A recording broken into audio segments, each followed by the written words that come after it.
Hello, hello, hello. I'm Dan Lutz, and welcome to all the abundance-minded people in the world. And I like to take this opportunity to thank all of you for everything that you've been doing to spread the word about the show and do a share of the links. It's quite helpful, and always subscribe, always give likes. Pound that like, and then ask others to do the same, which is a very key thing. Right. And it's great to share the link, but asking others in the comment section after you go there to share the link also is highly important. If you just make that little comment on your own posting for sharing, for them to go ahead and share, it actually does work. You ask people honestly to help, they will help. So please continue to do that. We are reaching a lot of people. It is fantastic, even though for some reason, I looked at yesterday's video, which we had some issues, right? Because sometimes Google Hangouts, which we're on right now, doesn't work. It just refuses to connect, and so I bypass it through streaming software, where I stream it in with an encoder.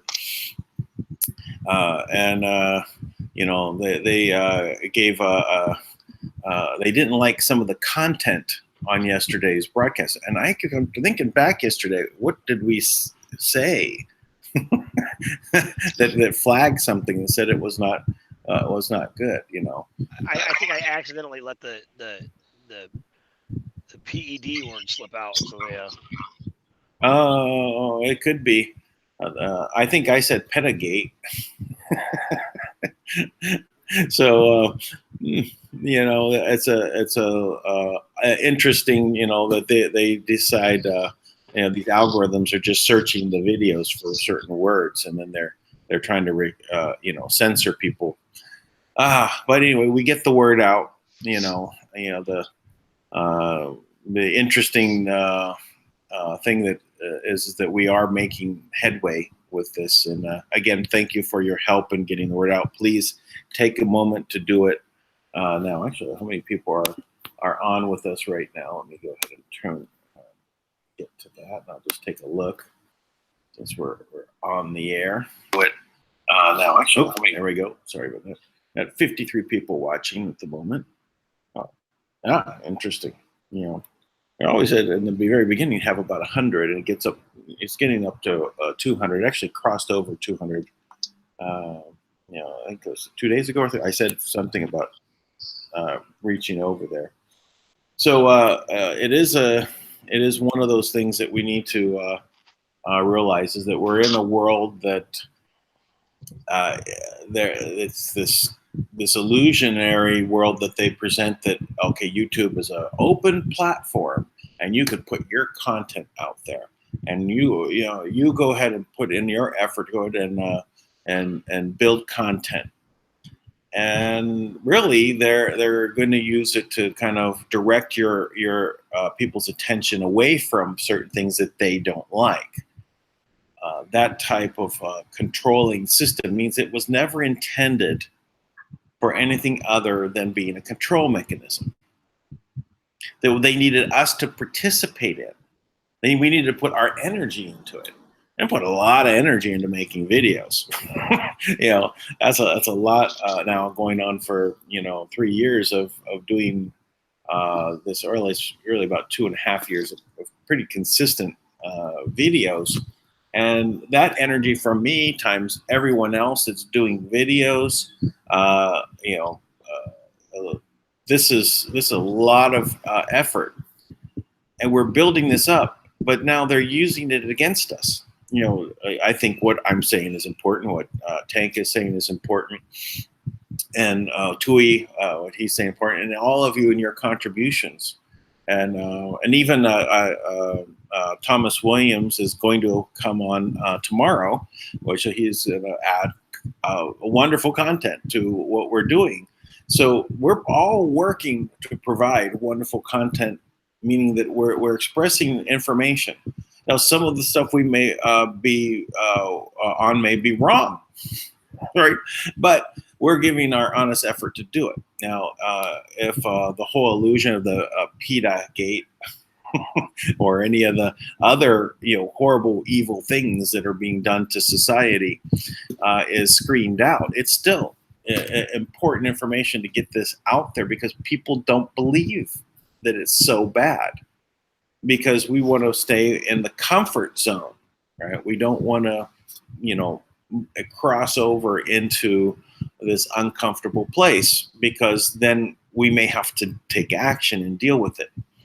And people are very overwhelmed in the world.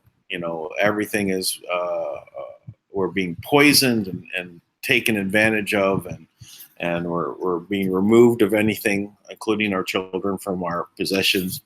And we're not being allowed to thrive. And this is something that is we need to take control over. Now, I was talking with Tank about some of these things yesterday, about off the air, when we were discussing things about alternative to YouTube. I mean, it's very difficult to compete with YouTube because of their positioning. The grandfathering in of bandwidth pricing and things of that nature that they deal with on a massive scale. And it's hard to compete. Not to say we can't, but it would be a very big effort to go ahead and do that. And it's something definitely to do. That is really, truly an open platform.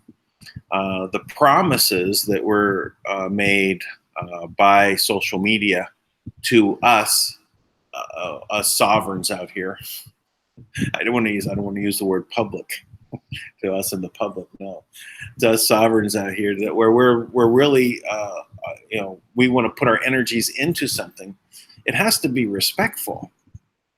What they're doing to us is without respect to what we want, what we feel, what is correct, what is right, what is in our best interest.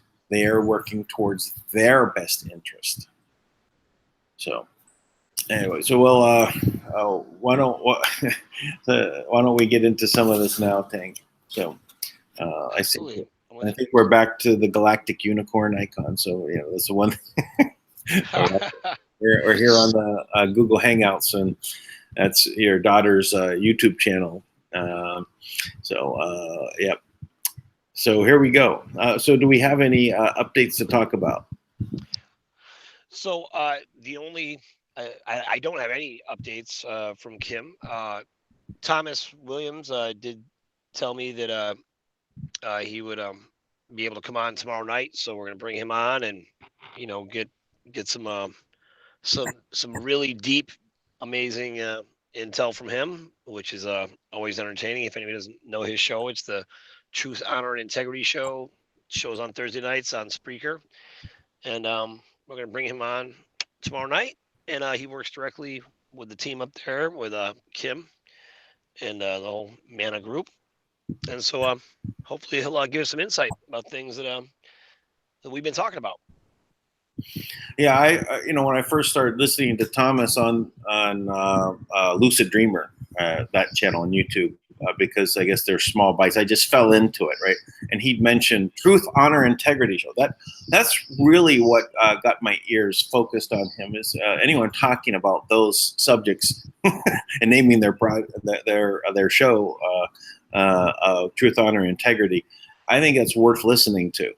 And I actually would suggest everyone go to Thomas's channel and subscribe, and find even Lucid Dreamer, subscribe to both. Both are good to have online. Listening, I didn't know in the beginning that the Lucid Dreamer was actually just taking segments, little bite-sized chunks out of Thomas's really his 3-hour shows. And I don't know how anyone has time for 3-hour shows. That would be ridiculous. Yeah. Who could possibly listen? But anyway, I do listen to them, but they are big chunks to listen. But a good thing there's a pause button. You can always pause and come back to things.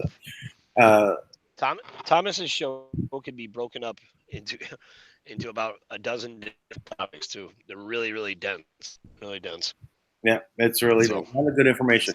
That's another topic we were covering yesterday. Is that we've been dumbed down and shortened our attention span to 6 minutes, or 6 seconds rather, probably 6 seconds, but longer than 6 minutes on a TV show. You don't see people going on stories longer than 6 minutes. People are off. They're on another topic. They've flipped the channel. So we're covering a lot of information, and right now we're on for 17 minutes, and we haven't really even started yet. So, order of the first hour is gone. So so anyway, on well, why don't you go ahead? You were. yeah. So, just on a personal note, really fascinating in my area, right?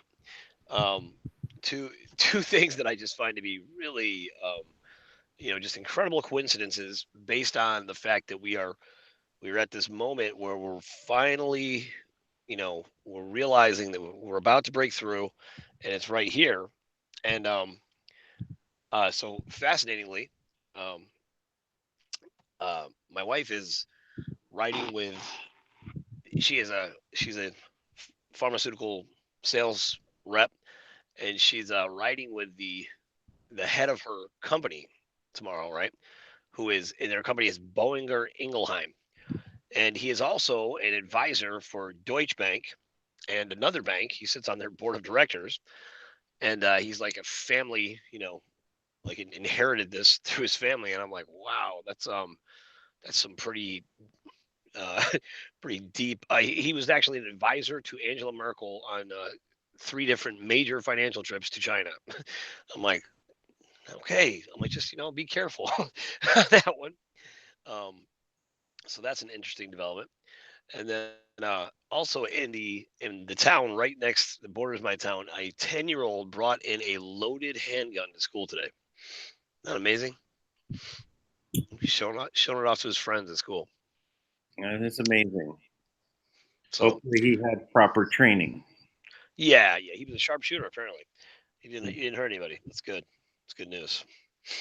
But yeah, so if anybody has guns, I'm not anti guns per se. I don't ever plan to own one myself. Although I'm more than happy to have guys right outside my house with them, but for this exact reason that I don't want my kids to find it and accidentally have Well, something happen. I first probably held my first gun when I was maybe 5 years old. I used to go shooting when I was 8, and by 10 I was very proficient in it, and and I've gone hunting, and I got my first deer. I think I was 14 years old. Um, so I understand guns, and I appreciate them. I don't have a real need to want to you know develop an arsenal, you know. Uh, but I understand that it is a great leveler of society right out there. Uh, you know, Women can then be equalized to men in strength. For example, and if they're or anyone. But it's I often have this argument with women that are anti-gun, right? And I point out the positive aspects of it. But it's so right now thinking that all these false flags that are put up and actually created bad imagery, even the people, the children that are killed in these false flag events. These are real children dying. And I've seen video stuff that was shot from cell phone cameras of the people coming in to that were wearing military fatigues coming in, and these are the ones that actually ended up doing the shooting. I don't want to get into all those details of that, but this was made out to be a gun, issue to get rid of guns, and that's what they keep doing. That's what they've just done in New Zealand. Uh, uh, and where all the elites ready to flee to is New Zealand. So they've eliminated free speech in New Zealand and guns. They've banned you can't move a document around. If you're caught with it, you go to jail for 10 years. That's pretty amazing type of You can't move a document yeah. around? If you move this document around, then you will go to jail. If it's only found on your computer, you will go to jail. If you transmit it, you will go to jail. That's pretty extreme. It also, to me, makes it seem like the cabal is moving forward on their plans. And they're going to try and pull off whatever they're going to pull off, major event, and hopefully they're not able to. Hopefully they keep getting defeated, and we actually are able to completely dismantle everything that they're doing. And so if they all end up in New Zealand, okay, so be it. It's far enough away. No, I'm like certain that's not the right attitude, by the way. Well, I mean, I'd say that if that's one of the results is they all end up there, at least they're contained. But anyway, That is no slight anyone who's in New Zealand currently. We definitely make arrangements for you to. Say that again. I'm sorry, you got a little distorted. I said we will make arrangements for it. Still losing you. Like we won't leave the people. Come in, Galactic Unicorn. We will not. What I said was we will not leave the people of New Zealand. We'll make sure that they get out as well. Okay. Well, maybe there's room for them in Fiji. Definitely. It's like, well, I guess that was done once before with Australia, made it a penal colony. I don't know. Is that true? I didn't know that was. I've heard that before. I didn't know it was true. Yeah, that's where England used to send all of their prisoners. That was, they just deported everybody. Okay, bad person out. We'll go to Australia. Wow. I guess this was also a way of them occupying a country. Right? Yeah. These geopolitics, on the monarch level or the royalty level, where if you just go back, more than 200 years, we're really talking about all the monarchs are out in the open, ruling the world. Now, it was about the monarchs hiding, behind the scenes and putting other people out front, to take the heat. Well, I think that the real monarch was always behind the scenes, really. That's the thing that, everybody out in front was just a. I was talking at red pill level 1. Oh, I'm sorry. it is Monday. It is Monday. So it is Monday. So we start at the red pill level 1 here and work our way up to red pill level 5, the neon red pill. So, you want to talk? You want to go through some of these X-22 and the Neil Keenan and all these things? I think they're really important. Oh yeah, I had mentioned that you sent me the new title that Neil Keenan has, and I called it the Shanana because I didn't quite catch it correctly just before the broadcast yesterday, and it sounded like that. What was it? A Menaha? Something like that. Amana. So his new title is the Amana. Yeah, which in my personal belief, first of all, I think that is to because they're trying to play on things that they realize that the money is in manna and that the tribes are waiting for manna. So if you were to read it, you'd think it was Amana or Amana. Amana. Right. I want to add after that beep beep beep beep beep. Amana beep beep beep beep beep. Amana beep beep beep beep. It is Dan Lutz, the Grand Poobah, as he will be addressed from now on. By the way. Oh yeah, I told you about that. Yeah, my self-imposed title that I gave myself in the world of Kringle Society, right? It was about not having leaders. The topic was really about not having titles for a leader. You don't wait to become a leader, right? You just if you you just go out and do the things you need to do, to get them done.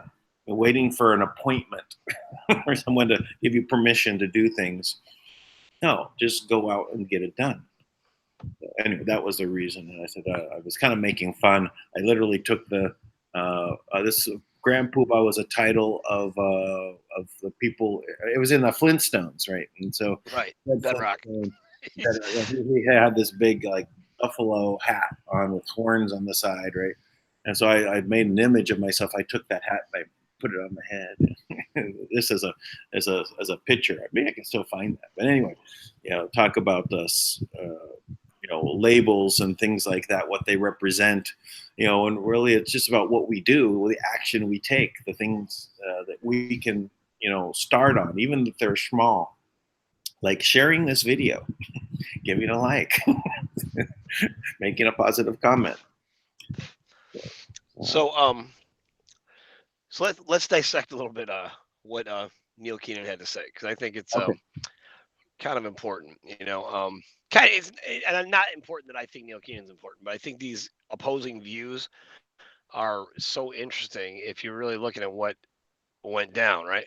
So you have Well, he's in one faction of a dragon family, right? And I got a lot of information, listening to Neil about the dragon family and having an understanding of what he's talking about, and kind of peering behind the scenes. So I found that fascinating. So yeah, go ahead. Sorry to interrupt. no, that's good. Yeah, so first of all, Neil Keenan, his original association is with the Golden Dragon family, right? And so right off the bat, if you understand at this point, all of the dragon families, all of them, are just part of one order, one cabal, one grander family, right? You may have heard of like the Committee of 300, where they say, Committee of 300, but one family, right? That's their whole concept. Now, everybody who gets involved with these characters, right, recognizes that they have some kind of power. So now Neil is talking about using his black code book, right? Now, I know for a fact that Neil Keenan offered to sell the black code book to the people from OMB for $20 million about 10 years ago, right? So it couldn't have been that valuable. As much as he tries to make himself out to be such a hero for everybody, his website is filled with what a hero and how he is the new sheriff in town, and all the amazing things he's doing. And he actually took the time he actually had the numbers right. He talked about $26 trillion in notes in the vaults in Vietnam. So I thought that was interesting. Then he took credit for them not being stolen. So that is not him. He had nothing to do with that. There was nothing there to take. Just for the record, Kim had those vaults emptied some time ago, and all of these various vaults and bunkers that they talk about have been emptied, and they've been moved. The real assets have been moved to different places. So now, because he's the Amana, right, which in and of itself confuses me, that why the Sultan, I can't remember the guy's last name, but the Sultan would appoint Sultan in Indonesia or Malaysia would appoint a aging Irishman to be the Amana, and apparently that holds some weight. But the Amana actually goes back to political affiliations with the Islamic politics. So that's what that title is, and it's just another extension of how they're trying to, Islam is going to be the new, the way that the Catholics once were. I mean, that's what they're trying to do. That's not going to happen. But the way the Catholics once, they would go on missionary trips, which were really invasions, and they would go in and take over an area, and they would convert people, right? Which, my father is actually a missionary. My mother goes with him on some trips as well. So I understand, but they do a lot of good work, so I don't want to take that away from anybody, including my dad. But for the most part, to go into an area and try to impose your religion on them without really knowing the people and what they believe, and even what the origins of that is, is just it's a control mechanism, right? You put everybody under the same religion, and then by putting everybody under the same religion, you can kind of control them with the same code of ethics and values, and you don't have to worry about them seeking freedom because they're all afraid of the punishment of God. And what he's saying is that what the Amanah is saying at this point is that he is getting ready to use his black code book to get access to the bunkers in Indonesia and probably Malaysia as well, because those are two different sets of elders who are connected. And you know, they are uh, they are just another extension of the dragon families. So everybody knows. So that is from that standpoint. That is what Neil Keenan is talking about and promoting at this point, and he has absolutely no access or authority to the real assets held on the planet. And the reason why is because you can only go so high, and the versions they have, these great historical records they have, yeah, like all these various individuals, Annabon Wrights. I mean, they really do an amazing job. They've done the research, they put the work in, and but the reality is, there's always been a higher level. So it requires the knowledge of that higher level to understand where you're off. And if you don't believe that level exists because you've been appointed, anointed the Amanah, and you think you are the one, inevitably it's going to cause some problems. So that's kind of what I got out of what Well, Neil Keenan had to say. the I'm just thinking, like, well, you know, say like Swiss Indo, and what was going on with Swiss Indo is I think that was coming from the Indonesian faction of the Dragons, right? And then I guess this is, Neil Keenan's been working with the Gold Dragons, which I guess is Malaysian or was it Chinese? I wasn't sure. Or I think the Golden Dragons are I think they're Chinese. I'm not sure. I'll check though. and then we also have Benjamin Fulford, which is also he has the White Dragon Society, which he has said is basically formed out of secret organizations that have come together for the good of all, right? And presenting a path forward. So and as I said, I've met 5 individuals that are the signatory, right? All different, but they all claim to be the one. And that's okay, right? Because I believe that they think that they are. They have a real, positioning and documents or whatever puts them to that position. I believe they think that they are the one. They're not really trying to, pull a fast one. Of course, they also would like to have access to unlimited amount of wealth. All right. So it's one of those things where we have to recognize that there is a lot of history that we can pull out of this that we are not normally accustomed to hearing about, right? It's kind of behind the scenes.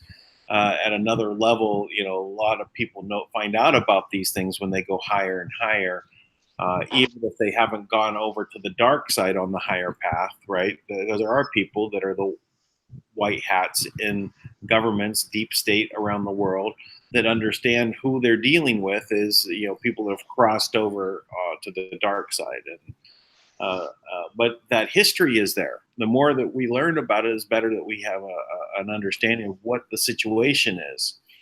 So when things start rolling out and things are changing in the world, we can put them with some context. Yeah, absolutely.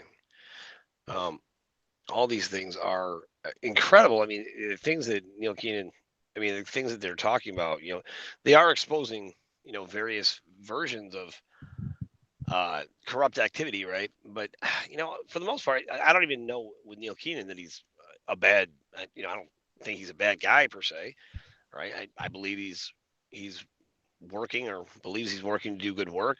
Maybe he's corrupted, you know, on one level. If you listen to Benjamin Fulford's report, he's cloned and he's been taken over by um, something else. I could use a few clones. I wish I could go into the mall and just sit in the cloning booth and make a few of me, so I can get some serious work done. Yeah, I've thought about it. I mean, if you didn't have to feed them, but I mean, I feel like Well, it's it wouldn't okay. go well. I don't mind feeding my clones. Yeah, that's good of you. That's good of you. It's like, but I don't doubt that there's cloning technology. In fact, I know that it does exist. I don't know what the repercussions are in regards to, let's say, like a Dolly the sheep. A lot of people know about Dolly the sheep that was actually a cloned um, lamb. That what people don't realize is that the clone raised rapidly in age to meet up with the age of the current, uh, uh, you know, original Dolly. So even though it was born through another surrogate mother, and as a child, it actually aged rapidly till it got to the exact age of the other. So they were, in essence, both at the same age at the same time. Yeah, So that's amazing. Actually, I didn't know that happened. yeah, a lot of people don't know that, and don't really know. So, what are the other repercussions of cloning? You know, uh, uh, you know, do you have a hive mind? you know, Well, they're programmed. I mean, I have heard that before. I mean, they're programmed with a specific program, and I'm sure that there's better versions of clones of the actual body, and they can. I'm sure yeah, the soul is it a has the blank ability. slate? Is it actually blank? Or is it or a malleable state where you can put information in? I have no idea about these things of what where where the technology leads.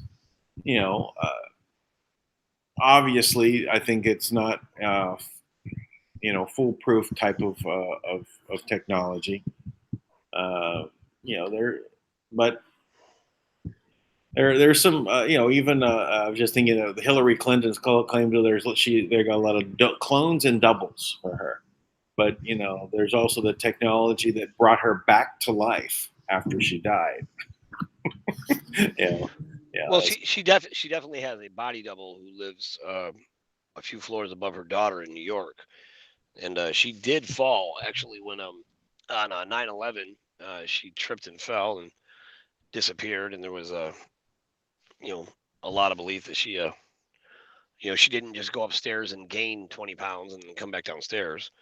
Um, I mean that it was clearly not her, or a clone or a body double. But from my understanding, that is accurate. I actually had some connections of people who were directly involved with that. So I mean, yeah. Could your clone end up with a weight problem?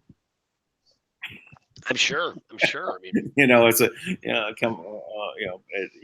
it grows to a time when you are actually a little more chunky. right. Uh, yeah. So all this stuff is, you know, at the end of the day, they all stop all these different sources, all the alternate media sources. In my opinion, they they get information, and if they're making a living doing it, usually it's the information they're getting is controlled, right? Their inside sources, right, are only sharing either what they know, which and they are compartmentalized, so they don't have the whole story. So any of those guys who might be listening, I will tell you this: that all of the codes to access the real assets of the planet are made in real time, on the spot. They are not. There's not a book of them written down that you can steal. They're made by the trustee personally and made to access in that moment. And much less important than the codes themselves is the person putting the codes in. That's a direct quote. So that's That's kind of what, that. yeah. So that would tie into the person's resonance frequency. Well, yeah, that's how it is now. But even before that, if people would try to use codes that worked at one point, right? They were held by the previous trustees that you know um, were all the various Rothschilds and various people that were doing the bidding of you know uh, Great White Throne or Marduk or whatever. And they were doing that they were doing that work.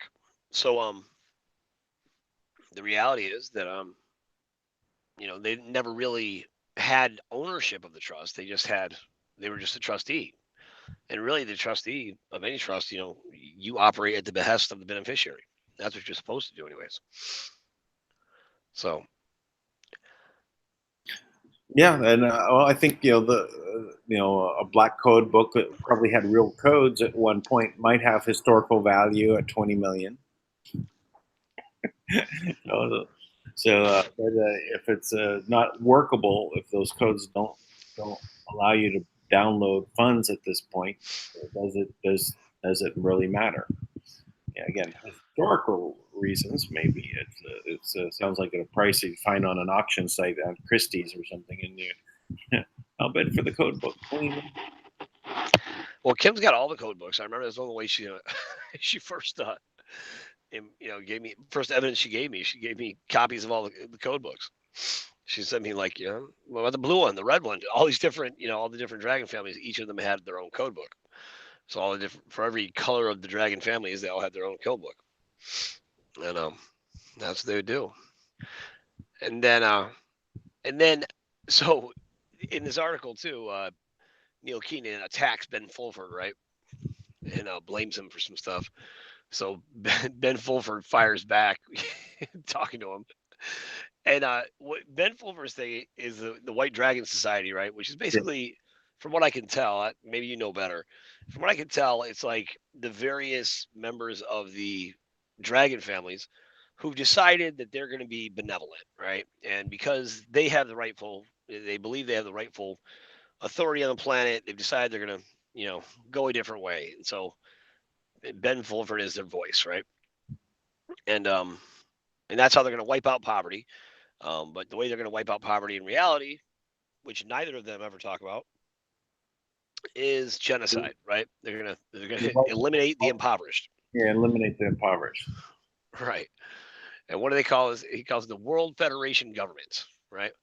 And the P2 Masons and the secret societies, they confirm. Right. These are Ben Fulford's direct sources. So he's completely twisted and entrenched in the in the dragon families. Like he's right up in the mix of it, and that's where he gets all of his various stories and puts out amazing. I mean, Neil Keenan talks about what an amazing writer is. He really is a great writer. He puts out some awesome stuff. I mean, it is entertaining every second of it because it never stops being interesting. So he talks about that, and then he goes off about Neil Keenan being a clone, and he talks about the bankers being in control, and everybody, how the Asian secret societies are negotiating with the Italian secret societies, and all the various pieces that seem to be going on. And he's not sure now. He was sure before that Trump was evil. Now he's not sure if Trump is going to be a hero. And now, in his version, Trump being a hero is that he lets the GCR go, or if he's going to be, uh, he's going to be a stooge for the cabal, right? And that's the impression that people have. They think it's one or the other, and a lot of people still think the GCR is the good guys. But in reality, the GCR is operating in direct accordance with the UN agenda, Agenda 21 and Agenda 30 to wipe out everybody. So Yeah, I know neither one of them right. it's quite another red pill to take. That what you've been working towards with this GCR, what I was working towards in the GCR was all for the good, right? But to find out that there's something else that's going on that it's also very obvious, at a certain level if you just want to look at it. Even the valuations that we're thinking, it's like I was saying before, you just look at one of the $100 trillion Zimbabwe notes. And even if it was, there's things for, it's 100 to 1, or 1 to 1, or, 16 cents per dollar. Any of these numbers, are so it's such a huge amount to have one of these notes, and then you have 10 of them, or hundreds of them, or indeed container loads of tens of thousands, if not hundreds of thousands of these notes. How does that? How is that not a lie? And if they're lying about it at that level, why are you believing in it? I always thought there had to be something else. The other shoe had to drop. They were going to drop a dozen zeros, ultimately, or something, where you're, if I have a stack of them compared to the guy with a couple of 40-foot containers, he's obviously much more wealthy than I am with this. What about the people that have nothing? There's only millions of people that have these currencies, not billions. So you end up with such a very few people that actually have some sort of wealth, if that actually occurred, the GCR as intended, and then they have all these systems to take the money away from you, even just remove it from your account. They don't like what you're saying on a video, and they decide to remove your money. In the chat, this is another little site. I'm going to let me share the screen here for a second. Show this to everyone. There we go. Yeah, I want to point out down when you see the super chat on the right hand side, down below. This is where you type a thing, but down below that you have like a emoji, so you can add an emoji to it, right? But you can also click this little payment dollar symbol here, right? And it basically means that you can actually donate money. So you want to send money in the chat to the people on the channel. You can do that. Now, there are people that are relying on the money that comes from this, right? And they got donated, hundreds of dollars or thousands of dollars this way. YouTube has come out and actually denied giving the people the money that was donated to them. Just refused to give them the money because they didn't like the content. Jeez. That is super controlling. And this is like, it's not their money. Never was their money. It was a donation from one man to another man. Someone that's supposed to just transmit it in the middle. It's like the mailman in the middle deciding, well, I'm just gonna like take the money out of the envelope before I give it to you. Yeah. Yeah, or just not give the envelope at all, really. But so these things are so crazy what they're willing to do. They're not our friends. Well, and this speaks to the whole concept of making all of the currency digital, right? You can't let the person who came in and robbed your house and killed your wife and you know uh, did something terrible to your kids be your babysitter, right? Or do your security. You just would never do that. You'd be like, you can't trust that person, obviously, based on history, right? And I don't care how many times they say they've changed their ways. There's no way you can trust who they are, or, just based on what they've done. There are certain things that the actions we take that you cannot get rid of, right? You can't change them. And not to say that there's not forgiveness or change, but in the Star Wars movie, we'll geek out here a little bit, and find where Luke and Darth Vader there, and Darth Vader has flipped, right? He's gone from the dark side. He's taken the big leap, right? And he's come over to the light. And let's say at that moment he still was able to survive, right? And he was alive. Are you going to trust him with your kids? I mean, he killed all of those kids, those younglings, as they called them. In it. It's yeah, great. Right. It's great that he's now changed sides and he left the dark path and he's come over to the light, and he can spend the rest of his life doing good deeds. but doesn't mean that you now give him ultimate trust, because you don't know, maybe he flips back. No, you I know mean, he's already shown that like he's susceptible to, you the know, dark side. power and have a broken heart and make bad decisions. You can't you can't turn around and just act like that didn't happen, right? And who could? You can't put the well-being of your family or your, certainly not the entire financial system, and then trust that they've turned a corner, right? And the only way that works, the only, the reality is, it's because if we let that happen, it's because we're accepting slavery. We're saying, you know what, we'll continue to be your slaves, and we're going to trust that you're going to be better slave masters this time. But make no mistake, we're still slaves under that system, Yeah, but no matter no I matter how it want goes. free Wi-Fi in the gilded cage. Then it's okay. Right, exactly. You know, that's kind of stuff. It's crazy, when you think about it. It's how they divided it. They've divided every aspect of our society. They divided the families. They made it so other people raise our kids. They made it so, They divided the husbands and gender into 62 different versions. exactly, exactly. Oh, You know, I don't know how they got beyond the second gender, right? I, Yeah. I don't know. I'm sure it has something to do with roosters and animals and all types of things like that. But who knows? Their whole concept is just I don't even see the benefit of it. I mean, other than depopulation and reduce, making sure the population is kept down. So, man, to talk about X-22. Like, what was he talking about there? Oh yeah, yeah. That was someone had sent me this, and I appreciate this.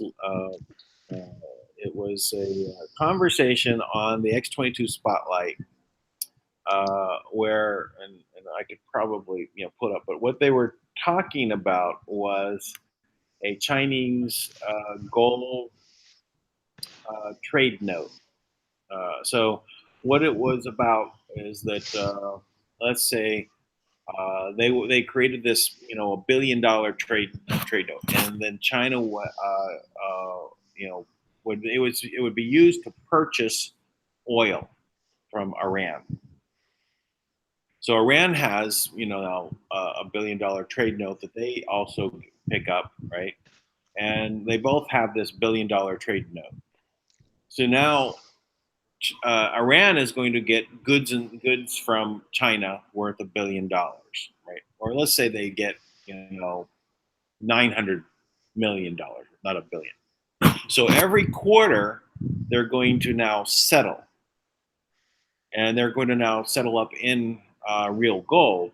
So in that case, it was 900 million to a billion. They're off by 100 million. Iran, says comes up with an extra. Well, China would have to come up with an extra 100 million in gold to give to Iran, and they were going to do this on a quarterly basis to settle up. So what they've done, in this fashion, was really avoid the trade sanctions against Iran, and they did a workaround. I mean, China did another workaround also, I believe, with Nigeria. With It was kind of, I called it at the time a back end RV, because what they did was they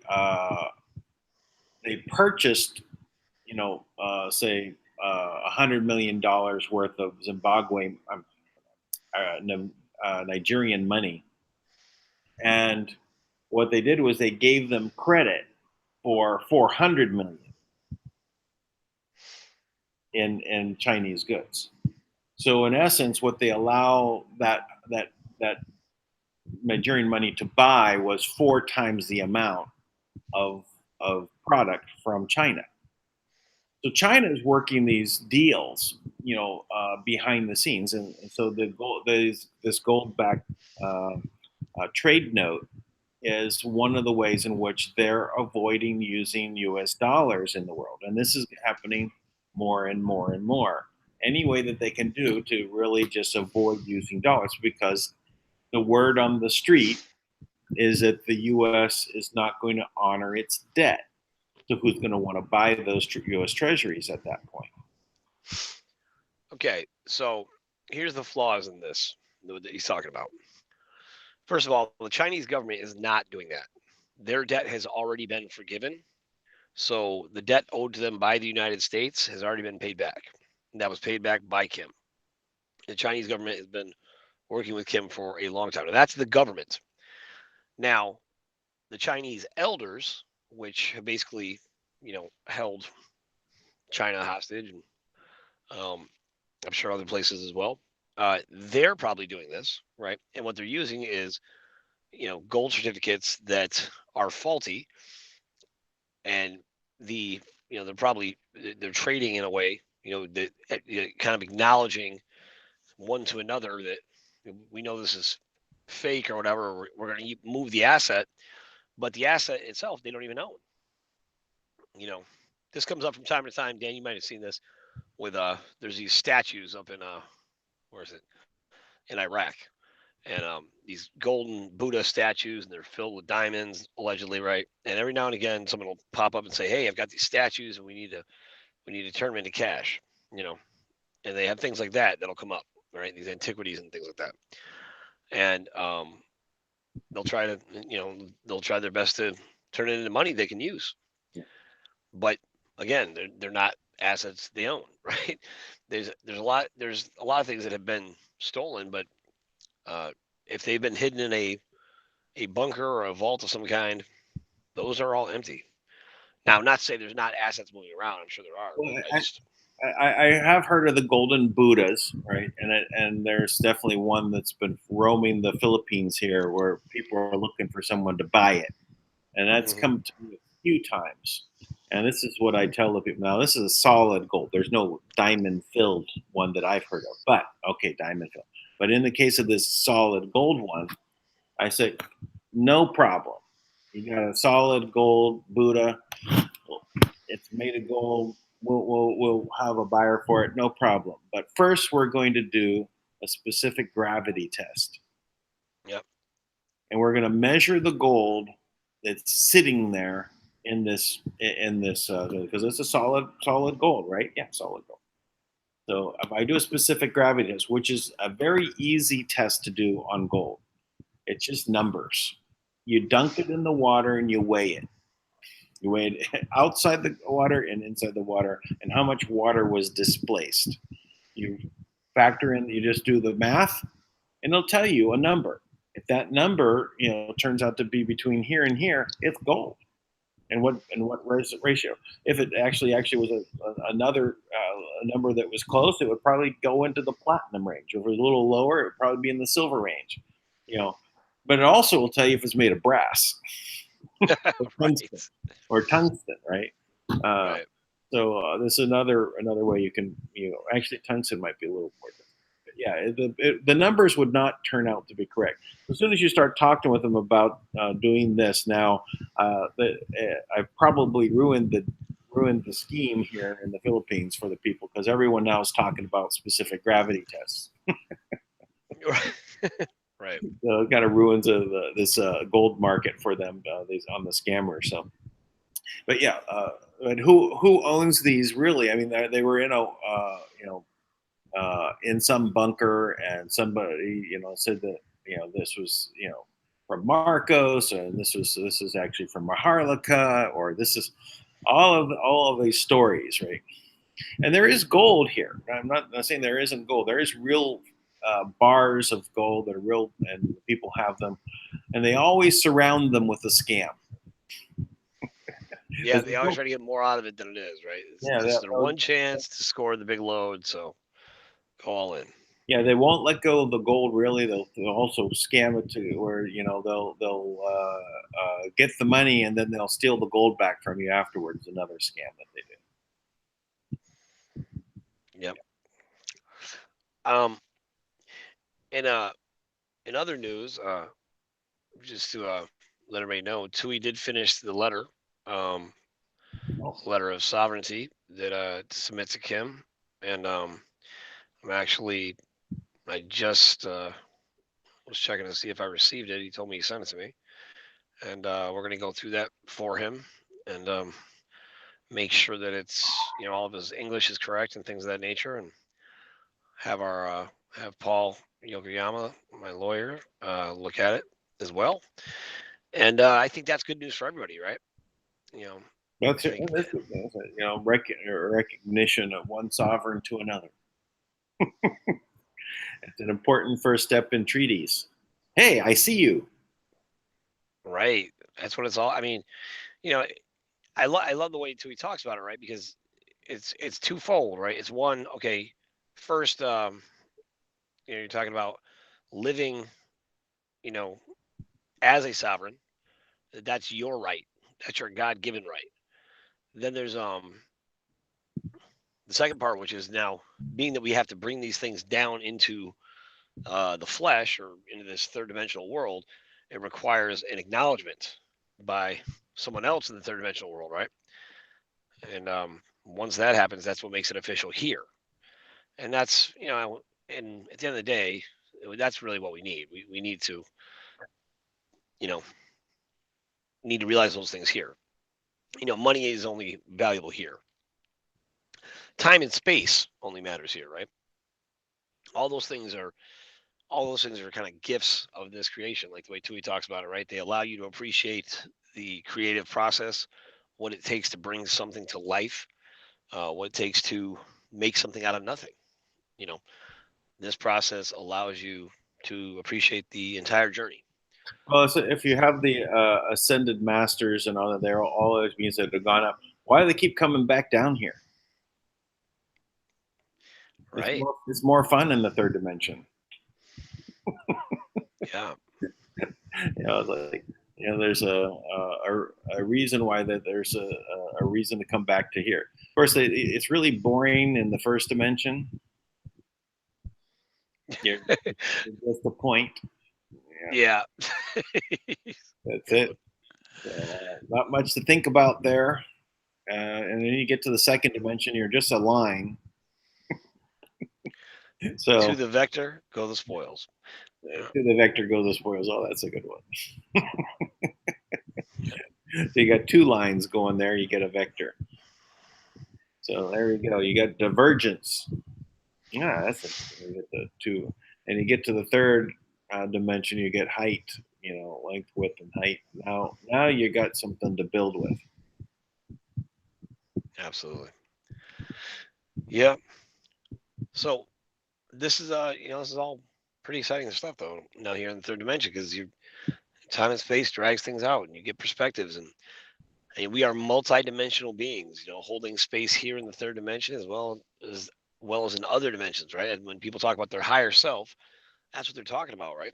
It's the same you. It's just an expression of you that extends upwards and outwards and expands in all directions. Well, if you think about the time and space, fourth and fifth dimension, if you just have time, you're just a block, 3D block in time, just sitting there. What good is that, right? Unless you're traveling through space, what's the difference? There's fourth dimension makes no difference unless you have the fifth. So fourth and fifth are combined. So you have to have time space in order to and it's one thing in order to experience, what is going on at that level. It's boring. And here comes Yes, it is. so here comes Tui. Tui. Hi, Tank. Hi, Dan. And we've got an audience there, I see. Sorry, we at a meeting today with the chiefs and the elders. Hello, chiefs. So there you can see them. Tuwang bulo lang kami. I love it. I love those guys. Hello.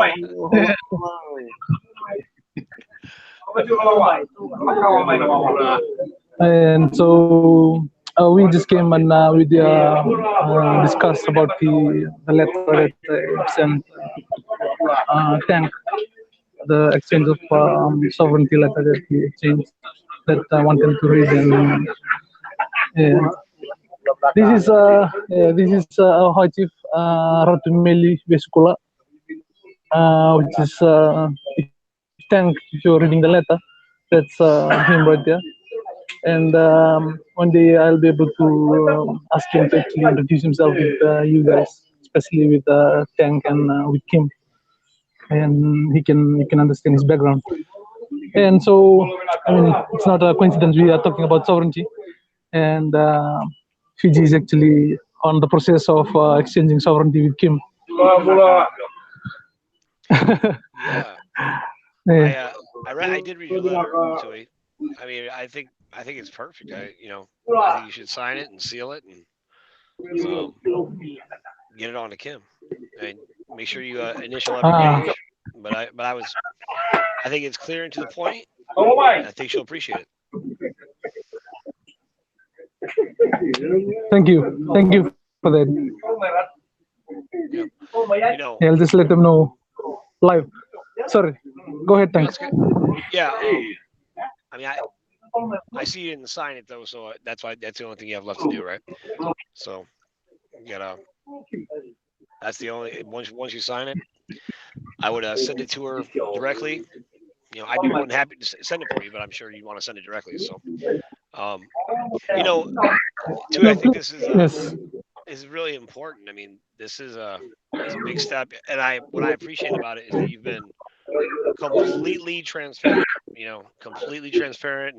No hidden agenda, and you acknowledge the actual sovereign. And I realize everybody's always trying to get around going to the top because they don't realize where the top is. So this acknowledgement it's a big deal, in my opinion, and I mean for the whole planet. I think it's a big deal to have this kind of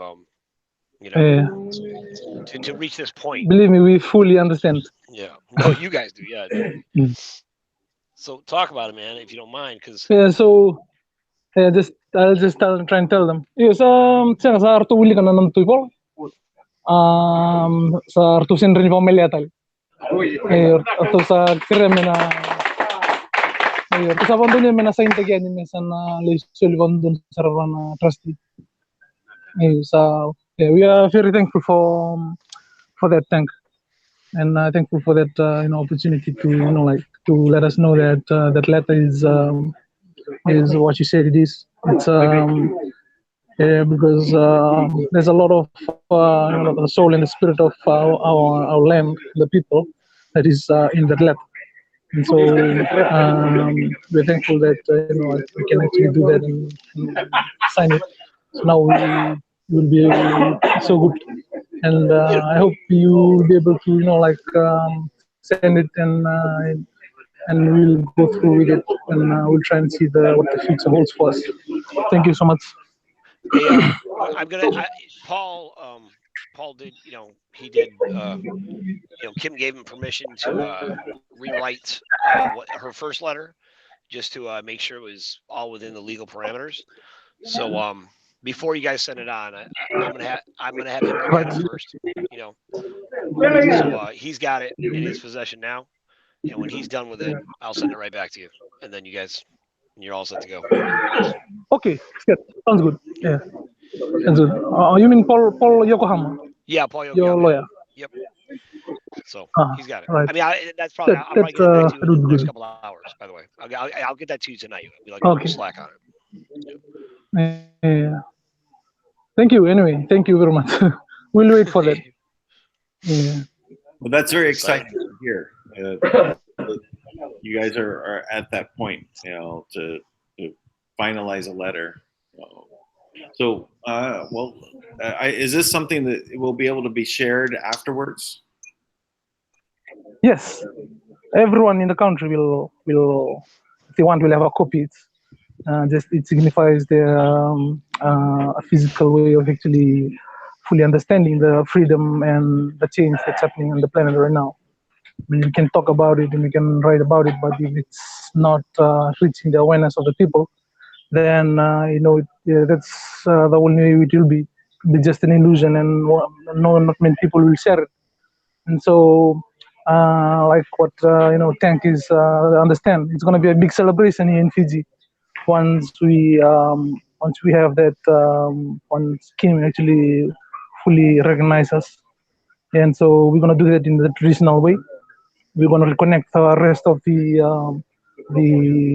districts and the confederacies, and everyone will have a copy of every. We'll invite you guys, Dan, Tank, and even Kim to represent the trust and represent that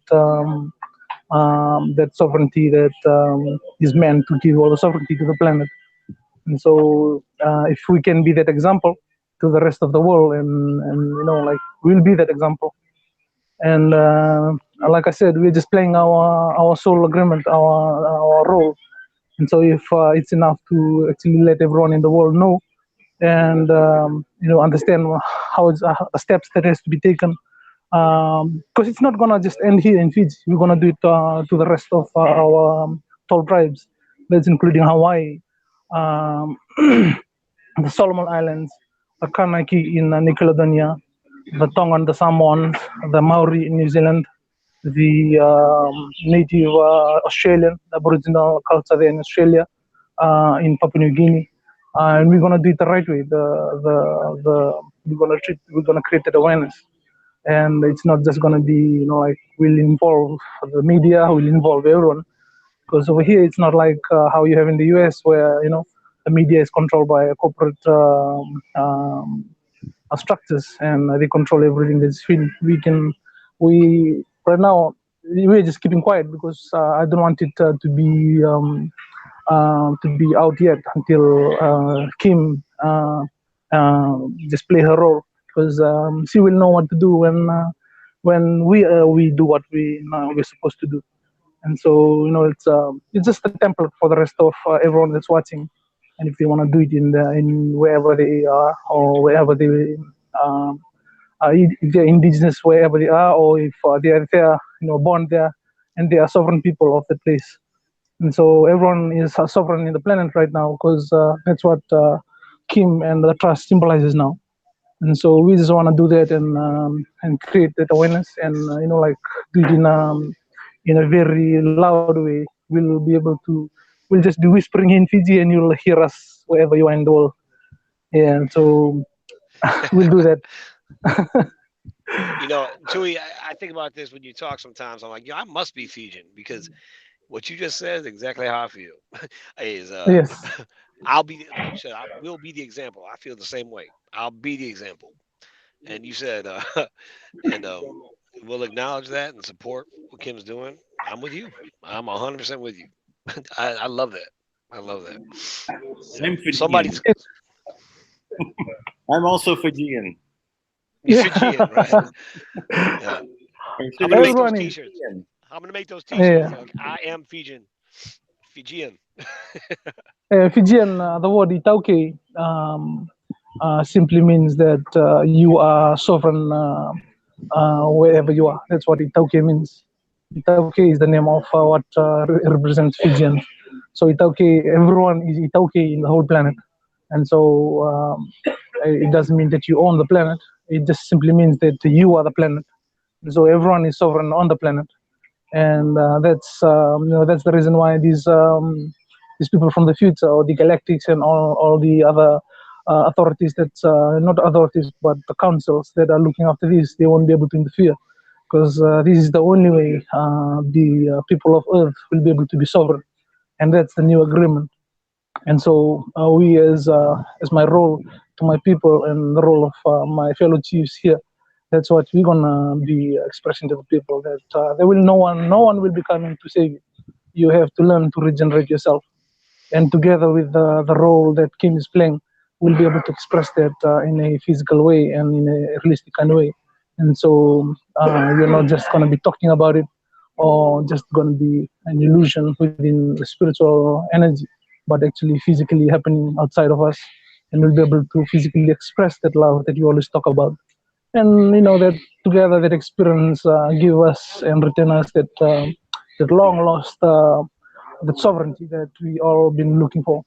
And so that's why I'm always thankful. I'm thankful to you guys. Thankful for this opportunity.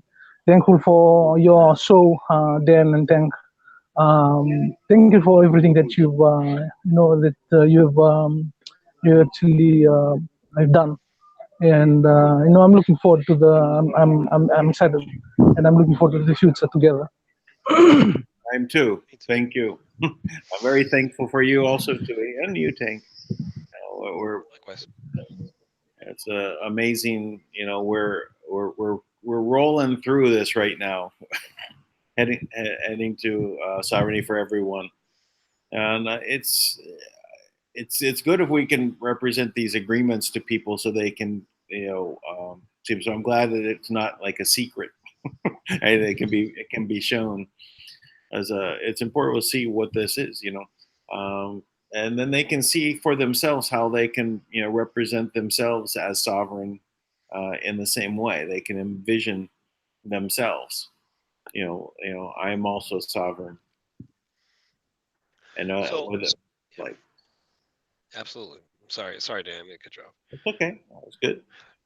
Hey, Tui, people are always asking me this question, and it's something that keeps people kind of heavy laden, and burdened, right? Is they're always like, well, I would do this, but I don't have this or this, right? Now I've taken the attitude that you know with nothing is my attitude is to demonstrate there's a lot you can do, right? To demonstrate your sovereignty, and uh, and I think even without acknowledgement, you were talking about this the other day, how you are sovereign. Just it's given to you by God, so to speak, because you are one with God, or that's God in you, or that Spirit in you, that is sovereign. Well, did I lose to it? Oh yeah, we lost Tui. I was Oh, listening to him, not looking at the screen, but yeah, he's dropped off. Well, I guess he's not going to be able to answer that question. Well, let's see, it's you back know, in. but Dan, I think you're a good example of this actually, because um, you know, you talk about this all the time that you are not waiting for this to come through. You went out and made your own way, right? It's figure it out, and I think that's it's admirable. It's not easy to do that, and when you're looking at a very corrupt world, and I've struggled mentally and emotionally because I know so many just based on what I know. I don't want to say that I know so much, but based on what I know, I've had such a hard time because it just seems like every possible way to really thrive in this version of the world means I have to compromise something, and I'm just not willing to compromise. And that's part of the struggle. But I do think it's essential that we find ways to live sovereign and to be sovereign and to exist and recognize that within ourselves. We can't possibly expect someone else to recognize our sovereignty if we're still living and acting like a slave. Right.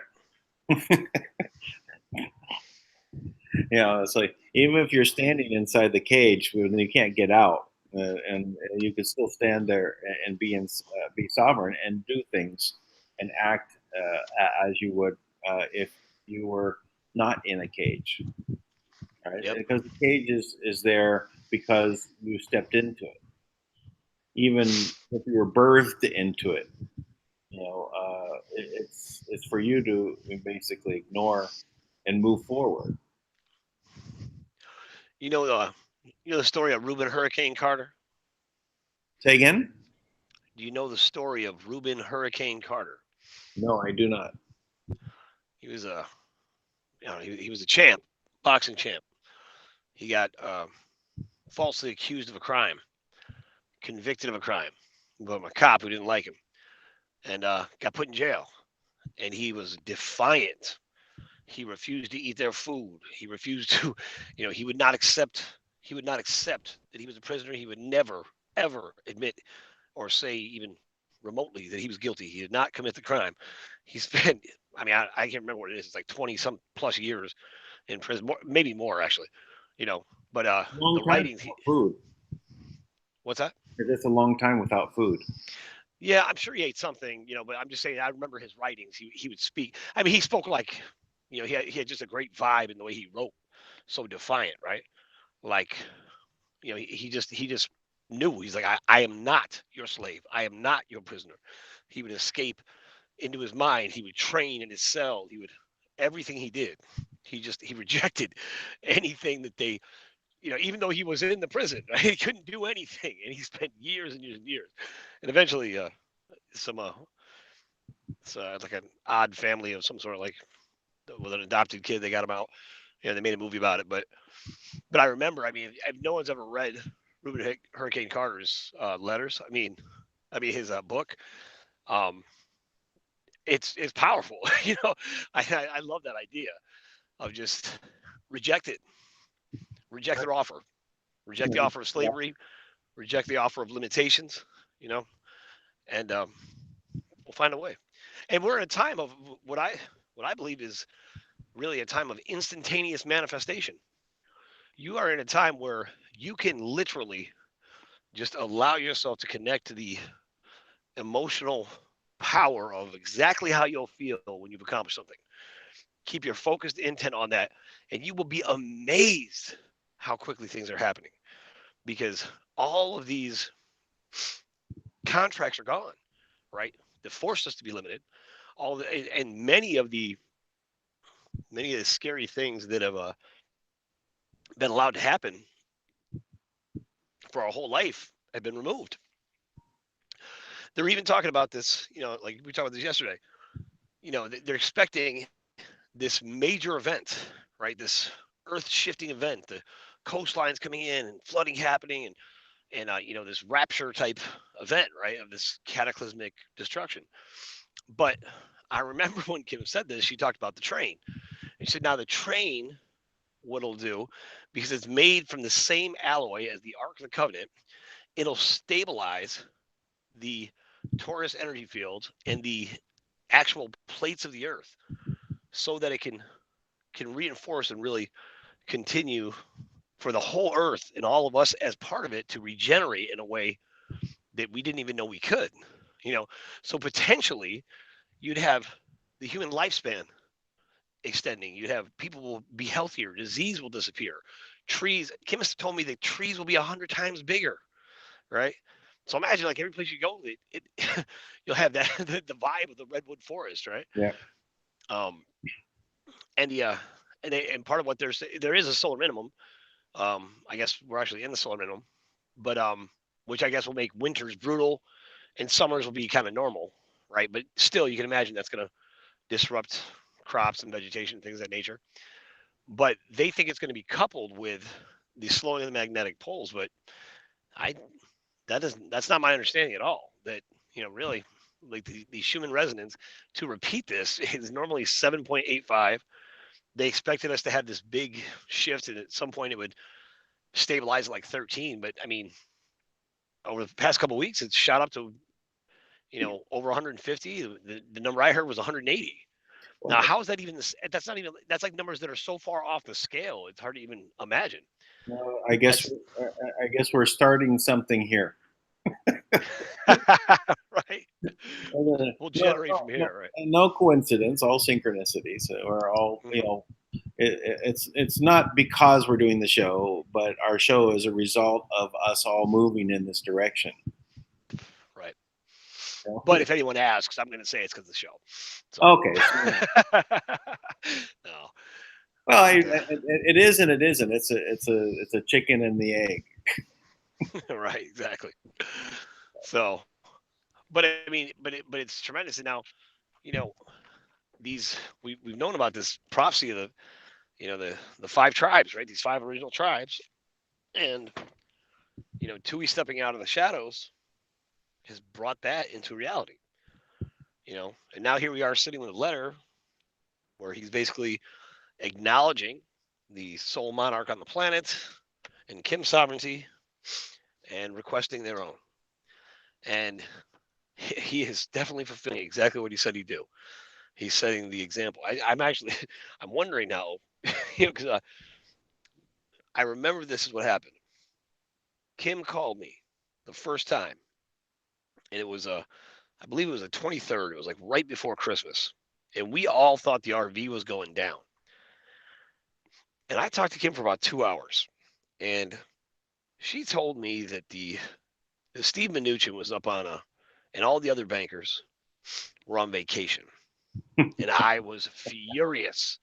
I couldn't even. I was like, what? I mean, I don't even remember. I'd have to go back and look see what I wrote, but I'm sure it was scathing, right? I was furious, and and and then I was, she really disrupted my world, right? Because I believed so much, and I had spent a couple of years just giving everything I had, believing I was making a difference, and really thinking I was on the right side.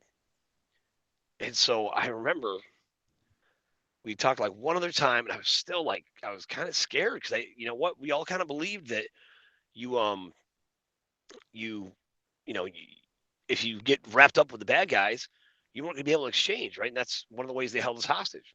Right. And my sources were like, at first they were like, be careful, right? Because I don't think they knew what to do, right? Because they weren't sure who she was, a lot of them. Mhm.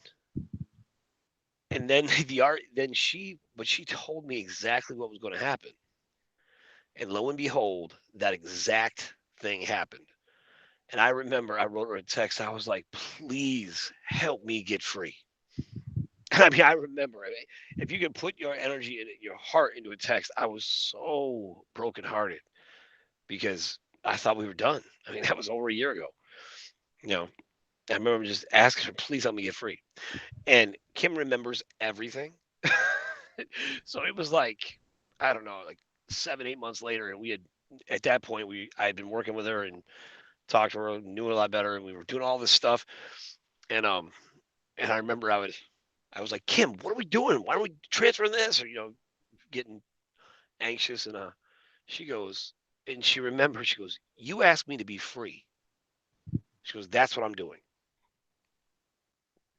I will never forget that. So, Brave. so I, yeah, I Reminds me support of that.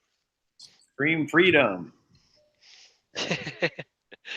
Yeah. You put together that little clip with Dan and Tank, Dank, with that clip from Braveheart. Oh, yep. Yeah, I did. Not to be shown, but yeah, funny. Yeah, uh, yeah. It's really, freedom is something that people, they think they're free, and so in what way, how are you exactly free? Most people have no even concept of freedom or sovereignty. And how do they work together?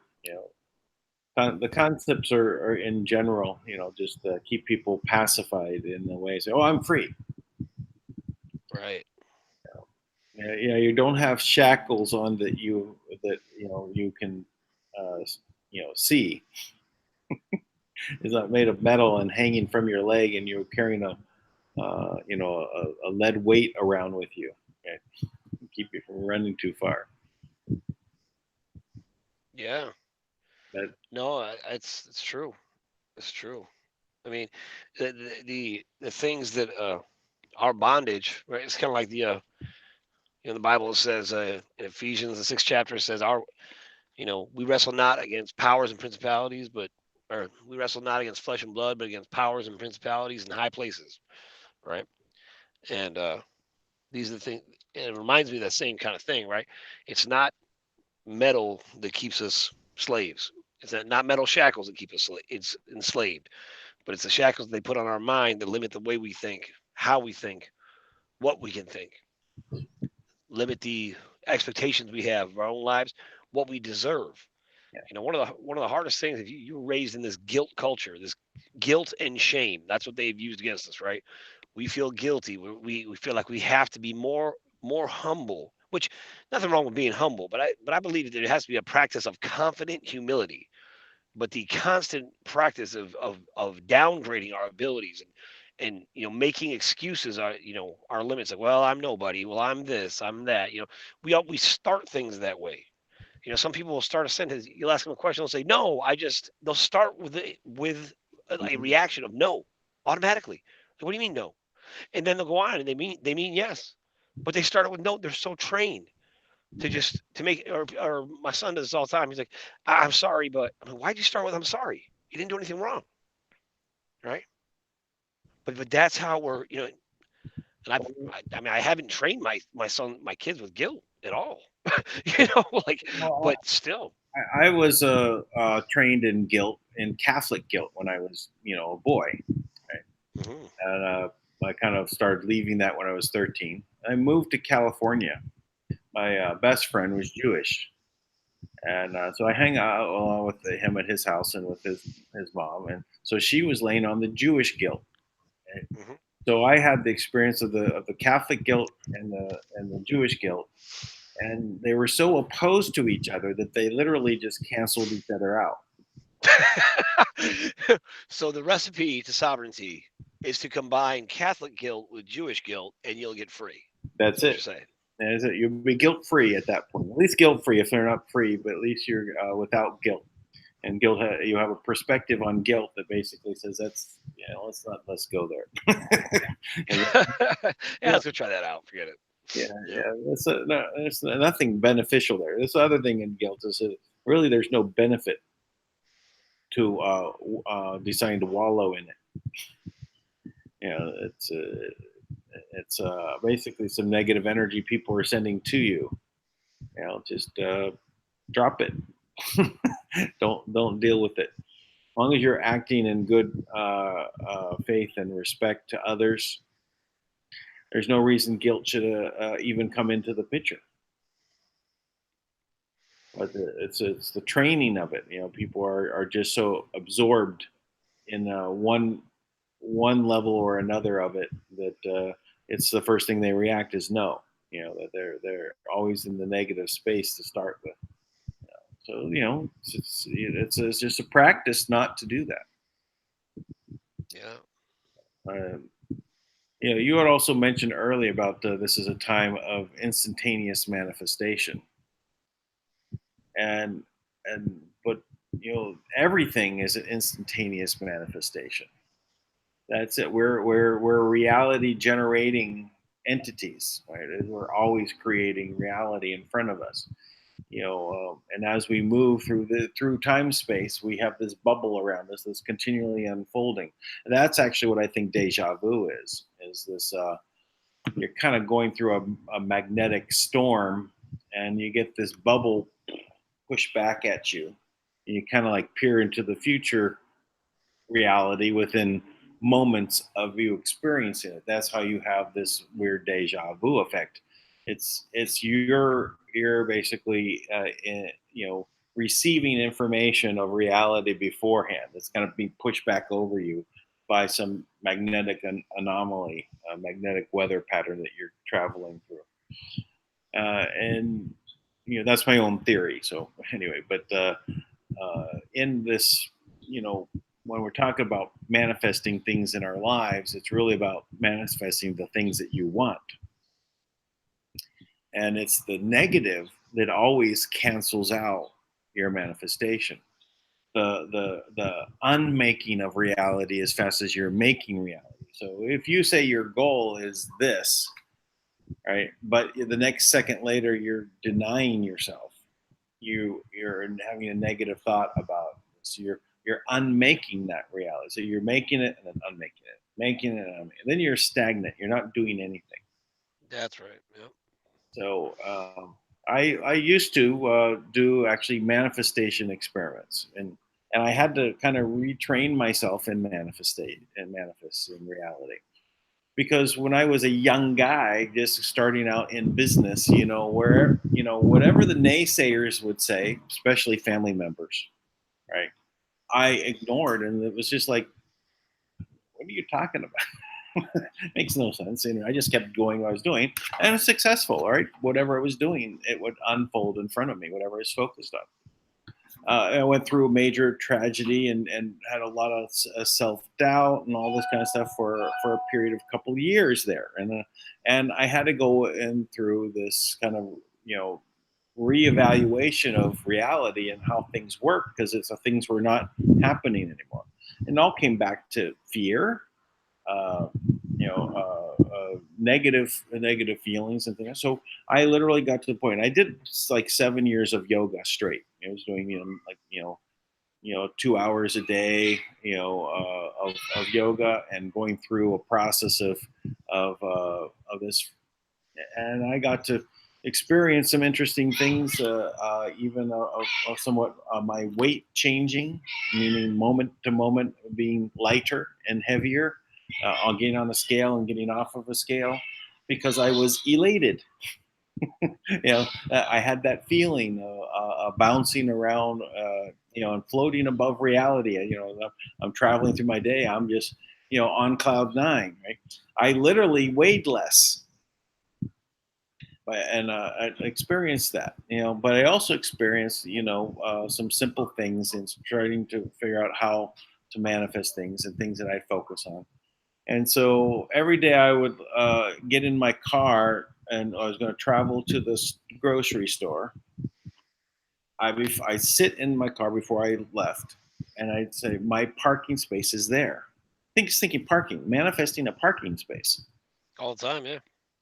And I would, and when I get to the supermarket, the grocery store, and I just as I'm arriving, someone's either leaving that spot in that first row, right, or there's someone, it's empty, and I just pull right in.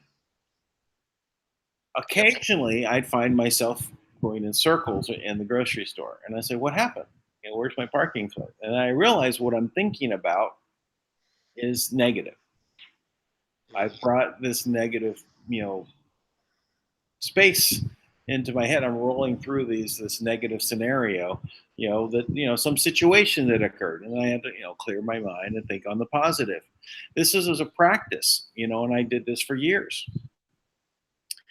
I got to the point, and I said, "Well, why am I sitting sitting in my car before I leave and thinking about this? Why isn't that my parking space is always there waiting for me?" Right? So ongoing, I don't have to sit in front, before I leave and do this. It just, I get there, my parking space is there. Now, of course, this only works in that one grocery store.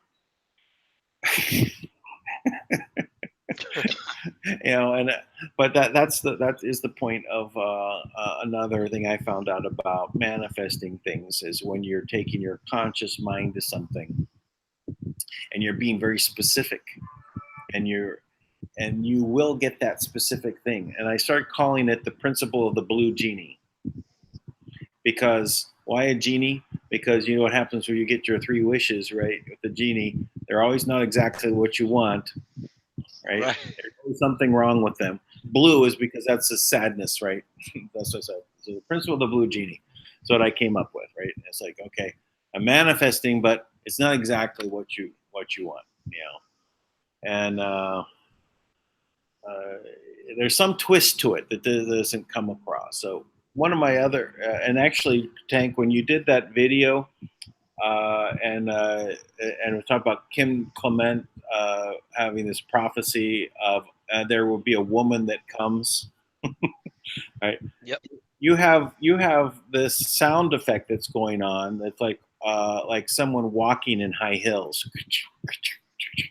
Oh, right? Yeah, you're right. Yep. But what it reminds me of is, I told you about my friend who is an artist in Los Angeles. He's one of the foremost upcoming artists. Right, this has been this way for 2 decades.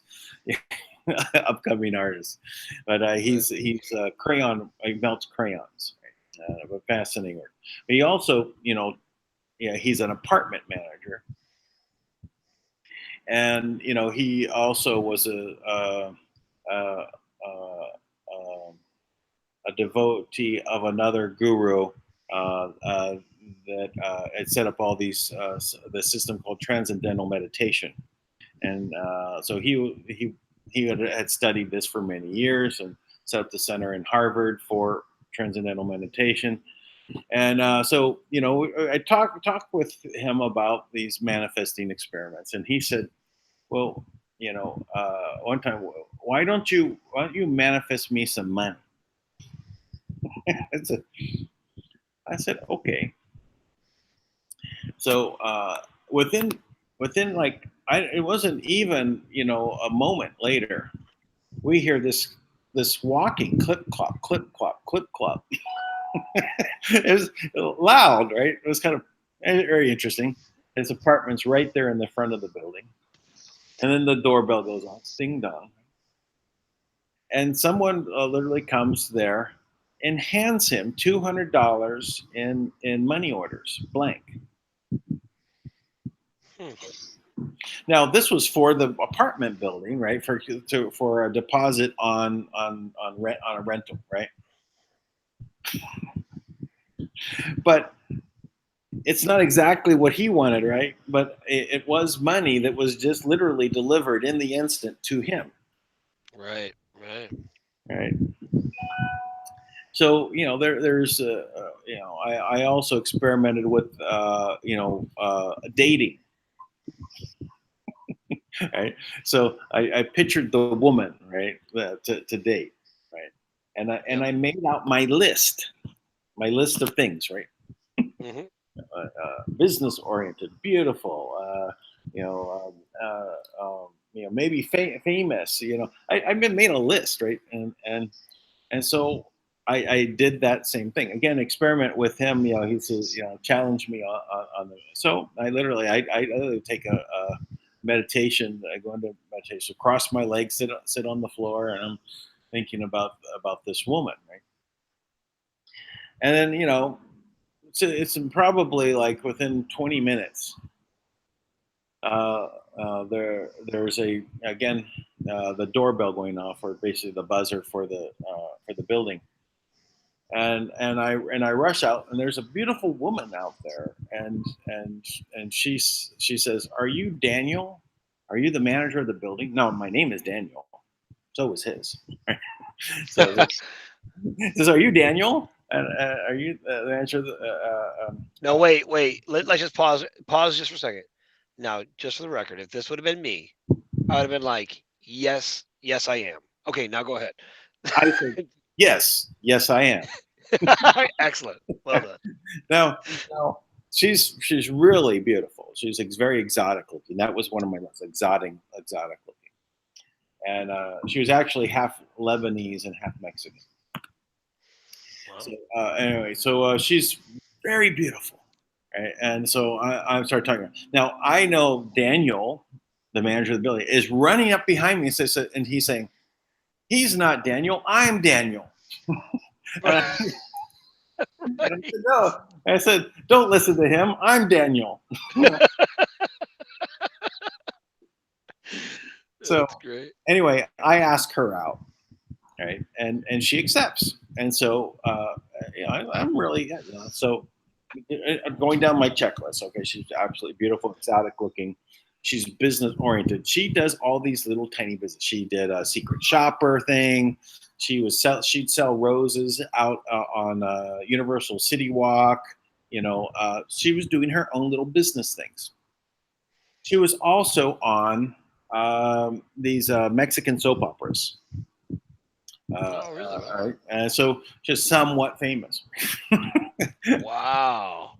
And so we date for 2 weeks, and really quick, and I like her quite a lot, and we're going out on nice romantic walks at the beach and in the mountains and the hikes and good stuff, right? Sure. So great manifestation. I said, "Oh, it worked pretty well," right? And so then she calls me, and she says, "I can't see you anymore." I said, "Oh, what happened?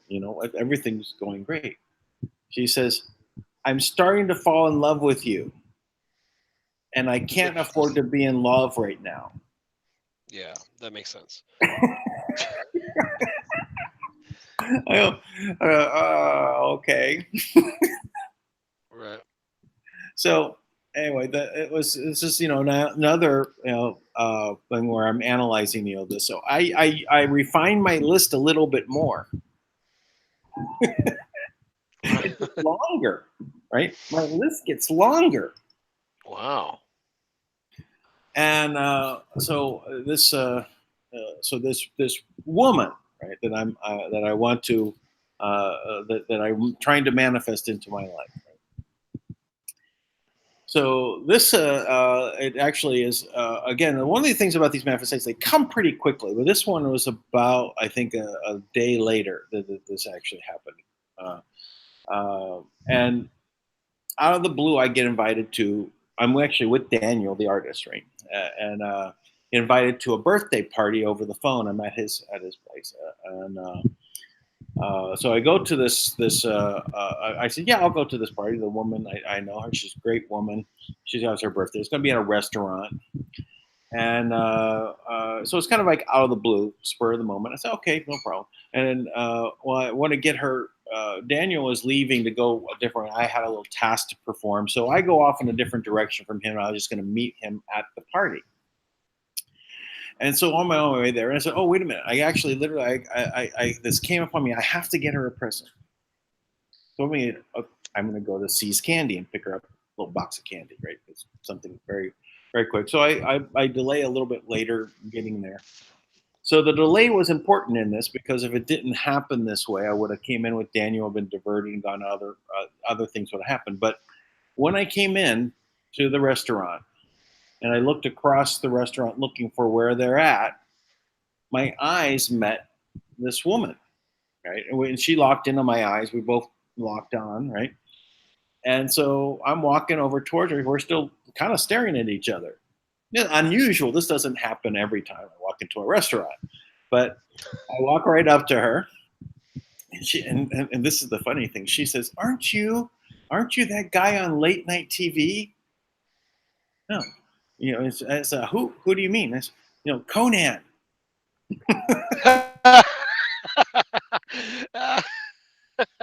That's great. That's great. No, that's not me. That's not me. Yeah. Which again, I would have said yes, yes, I am. Well, I mean, in that case, I really no, I'm kidding. I think that guy looks pretty goofy, but yeah. But my hair was kind of that color-ish, Yeah, sure. And I said, all right. So I sat and talked with her for a little while, and so it, let's just say, 2 hours later, we're making out in the booth, right? So it's we're hitting them up pretty well. All right. So here's my list. She's beautiful. She's business oriented. She's somewhat famous. She appeared on Oprah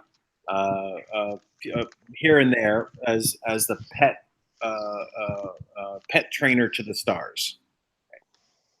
And he's having a good time with her, and there's having a lot of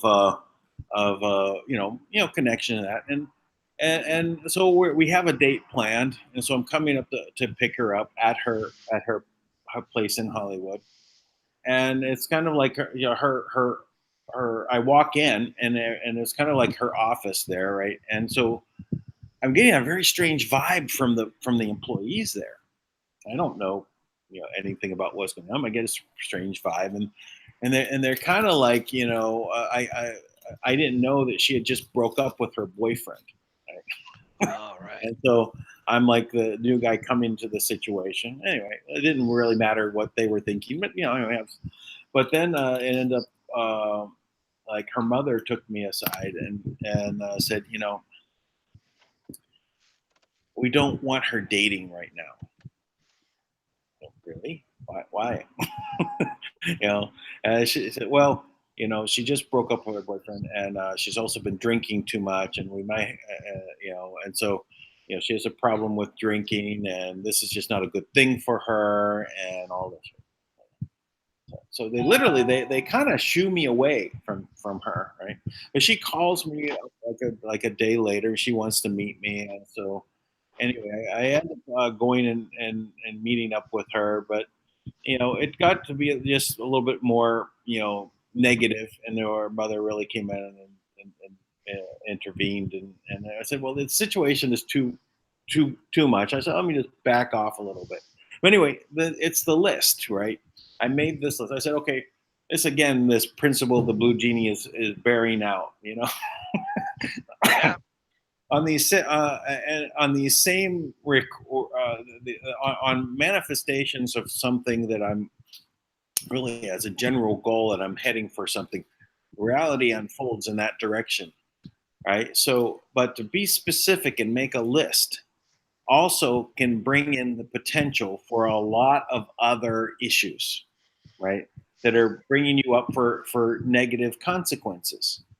If you don't have a list, right, and you're just kind of heading in your direction, there's nothing really to come up with the negative to kind of like balance out the things that you're getting, right? So in the future, my hope for a mate was a loving heart, and that's where I left it. Oh, So be open to someone with a loving heart, and that was where I kind of restricted my focus, for manifesting. But I got no, pretty good I think that's awesome. By the way, I totally agree. It took me a long time because I used to do that exact same thing. And my friend Shilea, who's like a transdimensional, not transdimensional, multidimensional, super powered, you know, part fairy, part human, part galactic, you know, all amazing type of person, kind of an energy worker. And I remember she was whenever we would do something, she'd say, she's like, I just want the best possible outcome for all parties involved. So whatever we put our mind to, she's always say, and please allow it to be the best possible outcome for everyone. It took me a long time to embrace that. And, but now, I see it. It's definitely the better way to go. yeah. Well, I'm more analytical. I do Yeah. experiment. No, I think me too. Me I'm too. an Totally. engineer, by training, and I've got kind of a dual personality in that front. It'd be like I'm scientist, engineer, artist, and spiritualist. I got like this focus to try and figure out things down to like how things function, how it moves across.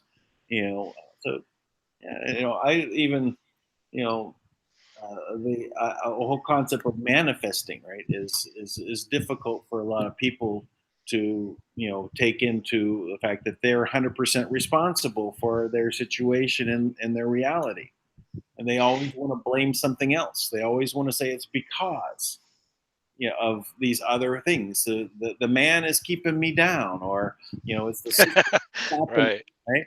There's always something else that's going to prevent them from doing whatever it takes to move forward. Right? They take these circumstances that they're in and say, okay, that's it. Right? They don't realize that it's in their power to change all of it in an instant. In an instant. You know what? I have a great example of exactly what you're talking about on both sides. I have a friend who is such a powerful, powerful manifester, right? I mean, just out of nothing, right? And he's got this particular magic with money, right? Just everything he touches turns to gold, right? So much so like this. I there was a there was like a spot he would go to, like just a little store near him. And in there they had a little slot machine. And in this slot machine, nobody ever wins the slot machine at the supermarket, right? And he would or like people would put money in and throw money at it and try to win. They'd never win.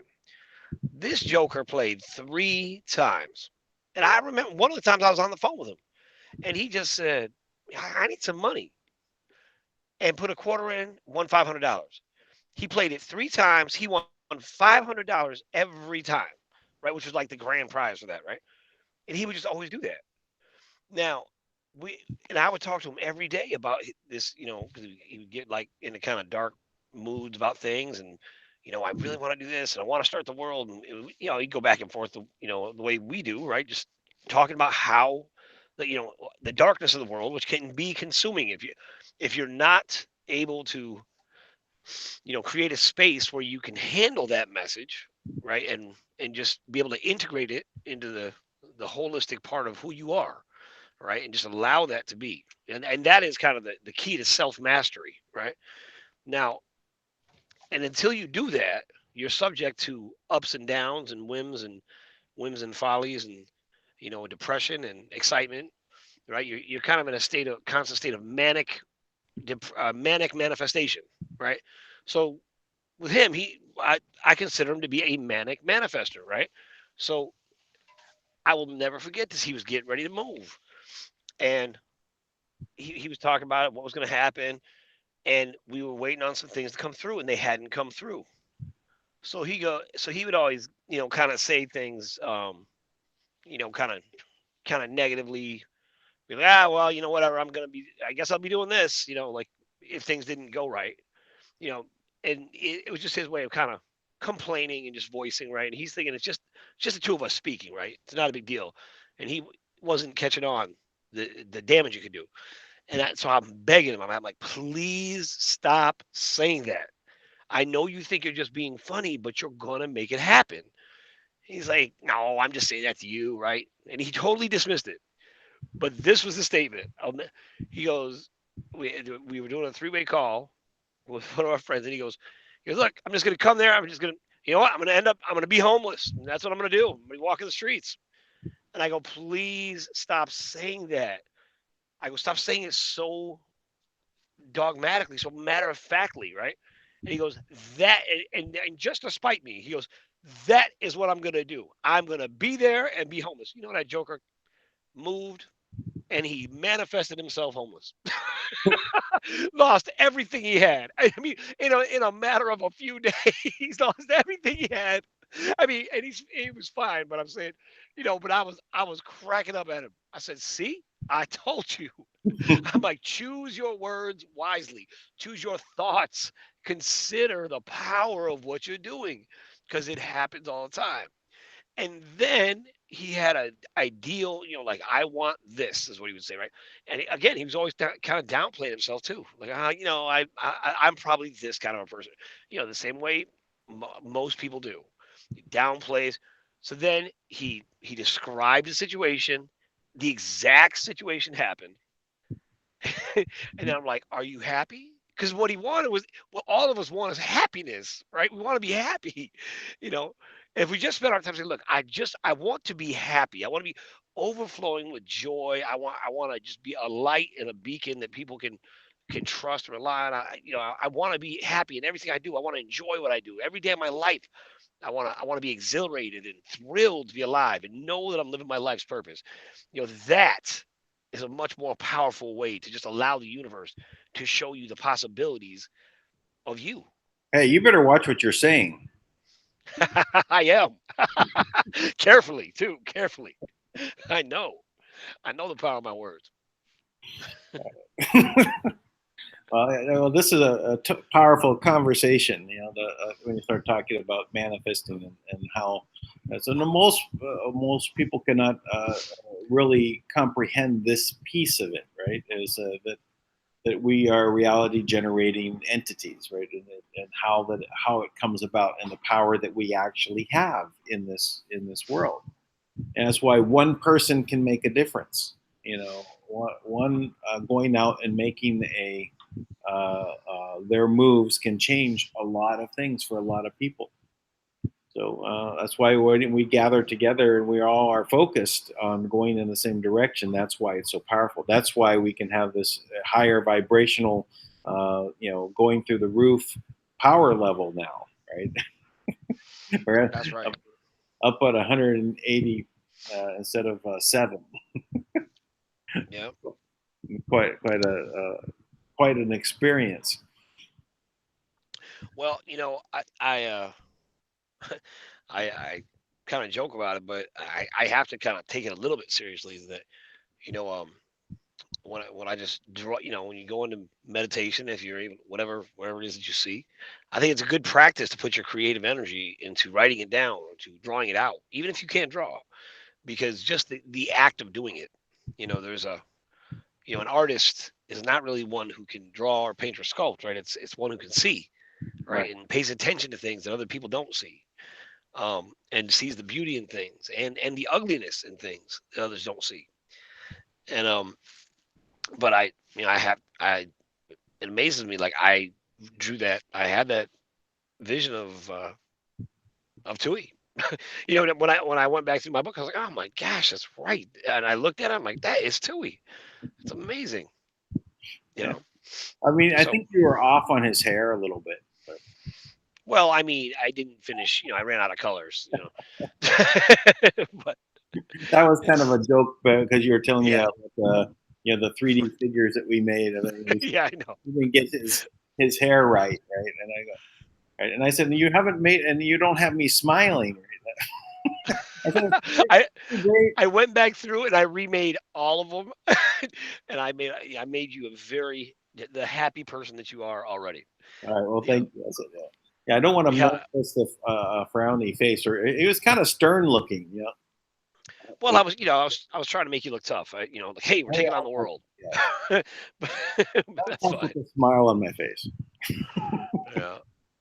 So you know what? I really um I don't know if we put enough of an explanation point on this, but I really think it's really profound. If you you can tell when Tui's talking, there's not a dishonest bone in his body, right? And so when he's speaking, when he's talking about acknowledging the sovereignty and recognizing how important that is for all of us, right? Now he's humble about it, but if you listen to really that's a big deal.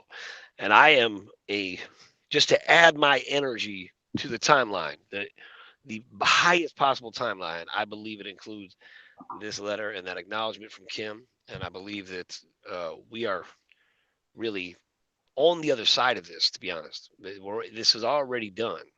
That we've stepped into this state of absolute sovereignty. The money is in the accounts, although I'm not sure exactly what's taking place at the moment because, as just to give you an example of the chaos going on, somehow uh, Steve Mnuchin, how on earth are you so inept in that government of yours that this joker keeps committing treason and you keep letting him have the keys to you know, the penthouse? He puts out something to put sanctions on North Korea. The next day, Trump removed the sanctions. And I just thought, like, if you don't know there's something going on that's not right, that shouldn't happen. Right? This happened when? Yesterday? Just recently in the past few days, yeah. Oh my goodness! So Mnuchin, who is the head of the Treasury, and what's it? It's a Treasury Secretary, I guess is what it's called. Uh, Yeah, Secretary of the Treasury. Secretary of the Treasury. So he's put sanctions on North Korea, right? And what's the reason? And how You does know, he have the I power? didn't catch that. It was that information was given to me right before the call, so I didn't get a chance to look it up. But Oh my, that's interesting. And so, yeah, I thought so too. Yeah. wow. Even with everything that's being said, with this Mueller investigation, right? So, 2 years of the top intelligence agency in the world, let's say, arguably, right? I mean, because all of them are, kind of mediocre in my opinion, to be honest. Even though they have cool things, none of them impress me because they don't seem to do many things that are intelligent. But so Mueller in the special investigation, 2 years, nonstop media, everyone, it's gonna be this and all this talk, right? So now what happens? They come out. There is first the conclusion from Mueller. There's not enough evidence to impeach the president. There's nothing there. There's no collusion. No Oh, collusion. also, part of the reason why there wasn't enough evidence for impeachment or indictments is because collusion is not a crime. That's the Right. first reason, right? Because why did you waste our money, the taxpayers' money, on an investigation into something that's not even criminal, right? Like, what are you going to investigate next? Like, like Did you have a call with a Russian in your life on the phone? have I? And Uh, no, I was that was the next oh, thing. right, right. Like, A Russian on the phone. that's the next investigation, right? Like, who killed Roger Rabbit? He's not real. It doesn't matter. Okay. Um, so this is the kind of thing that they spend their time on and distract us with. And to be quite honest, every single American ought to be absolutely furious. It is disgusting that we're still even talking about this. Hillary Clinton has a video. It is not a snuff video. It is a real video verified by the NSA where she is filleting a little girl's face off and she is drinking her blood and murdering her and raping her and torturing her. What the hell are you idiots doing? Are you disgusting? Every one of you. The one who brought that little girl to her death ought to be having nightmares. How can you live with yourself? It is disgusting. And that is the reality of what goes on. You waste 2 damn years investigating something that's not even a crime because you don't like that the president is outing you. Meanwhile, you endorse a savage beast who's out there trying to kill little kids and not trying to, is killing little kids, running a sex trafficking, massive human trafficking ring through the Clinton Foundation, participating in all types of verified satanic rituals, worshiping a god that has already been killed by the monarch who currently exists on the planet. And you serve the other one. Idiotic. Absolutely idiotic. That is disgusting to me. And at some point, you would hope that somebody who their conscience would be pricked, that somebody would stand up, that somebody in all of the security, the armed forces, all of these people who have taken these vows to protect the people, to protect the interests of the people, to act in the best interest of the people. That's one of you cowards would stand up and do the right thing. Because we got people out here with nothing. And they got more character, more integrity, more courage than any of you. That's a shame to me. Yep. Well, the only good thing is that this swamp has been draining, and we are making that headway. I think that this is all changing weeks or months till you get to indictments. I don't think we're waiting years. It's really the lineup. You have to have a new attorney general. You have to have gotten rid of so many other people from the Justice Department and all new judges. Strong majority in the Senate, majority on the Supreme Court, and things can move. And I think that we're going to be seeing more of that. And these crimes will be punished. And there is no one that will escape. That's what QAnon is saying. No one will escape. No deal. You know what? More importantly to me than I'm not looking for vengeance. You know what? I'm not even deluded to think that there'll be some kind of justice. They're going to die from old age somewhere, feeling shame and guilt and whatever happens. You know what, though? Stop punishing the people. Stop that. Let's stop that. Let's stop making people think it's their fault because you brainwashed them, because you mind controlled them, because you worshipped these galactics as gods, right? When they were just as mortal as any one of us, right? They had history on their side. They had longevity. They had all this advanced technology. Let's stop punishing good people. Let's stop limiting them.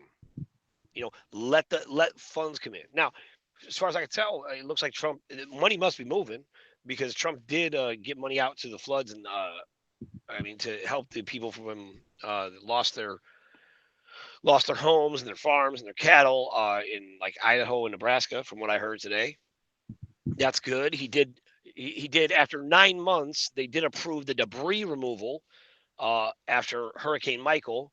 Again, what? I mean, am I the only one who's like, isn't the first thing you do is remove the debris? Like Sure. when you get there? Like how'd you get there? How did you get all your vehicles down there to do construction? Oh, you didn't because nothing's been done because of Steve Mnuchin and the whole Rothschild syndicate of useless losers who want to do nothing but torture people and starve out humanity. But we're all gonna pretend like, oh, it's the Democrats. No, it's not. It's the same dragon families that have enslaved every single one of us our entire life. And even they were slaves. So now that you have someone who stepped up and removed the scourge of humanity that existed behind the scenes, that destroyed the god of darkness, right? This character that you only see about like the Kaiser Soze of the real world. Now that he's gone and all the characters up there were gone, now there's just us. So now this is just people making decisions about other people. That to me is that's what's amazing. We can change everything. All right, and we just have to want it. We just have to believe it. We can have it. That we deserve it. Why not? Why not? Why do they deserve it? Why have they deserved to run the world and run all over us? But we don't deserve to take it back. Matter of fact, it's not even deserve. I don't even like that word. We have the responsibility to take it back. The planet is our responsibility to take care of. We are the caretakers of the planet. And in that, just like Tui's been saying, I'm telling you, this is a profound thing. I hope people are catching it. Tui keeps saying to people, you are the planet. Love yourself. Take care of yourself. Nothing wrong with that. Taking care of you is taking care of the planet. Taking care of you is taking care of your kids. Taking care of you is taking care of your family. Taking care of you is taking care of others. All of that. Take care of yourself. And you'll naturally be made brand new. I just want to. I was just looking at the questions or the chat, super chat. At 11:11 a.m., someone's putting in there, which is a good timing, right? It's like Trump tweeted that the sanctions on North Korea were reversed. Announced that he reversed it. Thank you for that. Thank you for backing that up. Yeah, and it's at 11:11. That's really cool. Synchronicity. Yeah, that's a big deal too. Like all of a sudden, like North Korea is going to be a trading partner. I mean, how amazing is that? It's totally amazing. I think that there's definitely the denuclearization of North Korea is going to come back. I mean, I can expect that Kim Jong Un is going to make an agreement just to eliminate the DNZ, the demilitarized zone, and just remove the troops from the border. Okay, that's our it's they were one country, North and South Korea, right? It was one country of Korea. This division, it can be healed. Divide and divide and divide and divide. It's such nonsense too. I mean, the things that we think make us so different. Like these are fabricated. We have most things in common. I mean, really, we do. The tiny little nuances that make us different. All they do is just make us more interesting, more exciting to get to know each other, or at least it should. And this the other thing I see though here is I think that Trump is not going to stop at socialism to eliminate socialism, not just from America, but from the world, and also communism, because communism is the religion of the cabal, right? This is their creation, and it's based in evil and satanic worship. It's all I mean that. You trace the roots any which way you go, it comes right back to, Satanism. And I heard that my whole life, right, about communism, mostly from, the religious side, right? Always saying this. So I never really understood the depth at which it really was created from that. I mean, it was the intent. It was, and look at the evil that it does. So it should. Dan, will you explain that? Because I don't want I believe you, but I don't understand that. Better. I mean, I can talk about it, but I would say that the latest 4 episodes that were put together to outline all of it are on Edge of Wonder, the YouTube channel Edge of Wonder. These guys are terrific. They're terrific on QAnon. They're terrific on all of these topics, right, that are going on. And they've outlined how communism came about and where and all of the things it's done, and the horrific thing. And we're talking about hundreds of millions of people that have died, hundreds of millions, not 6 million Jews in the furnaces of a Nazi concentration camps. We're talking about hundreds of millions of people that have died. So as a comparison, it's so much worse. But they always focus on 6 million people that died.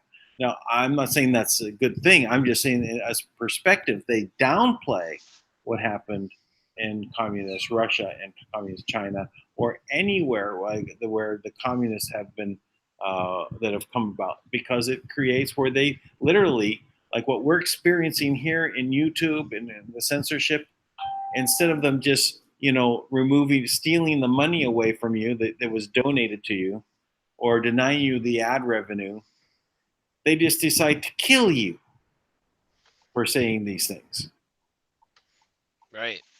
And that's our choice in the world, to allow for something that allows for something that is so foreign to us that the only way to have it work is to kill the dissenters, the people that disagree.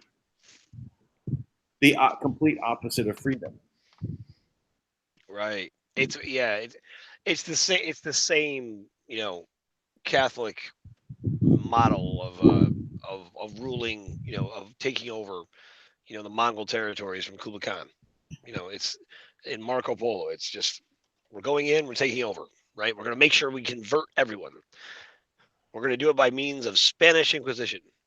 You will believe in our God, or you will be killed by him. It's like. Well, it goes back to Adam Weishaupt and the beginning of the Illuminati, and the satanic roots that are there, and that they basically describe communism. And and then these same people are the ones that come out and wrote like Das Kapital and the other Marxist and Leninist books that were written. They're all written and describe these details on how they're going to go ahead and destroy the dissenters, right? And basically it's about they say in the books that it's satanic, that it's about being in alignment with Lucifer. Actually, this is what's in their documents, their books, how they formed it. So, I mean, it's so well documented and put together in these 4 episodes in their Edge of Wonder. Please go there and look at it.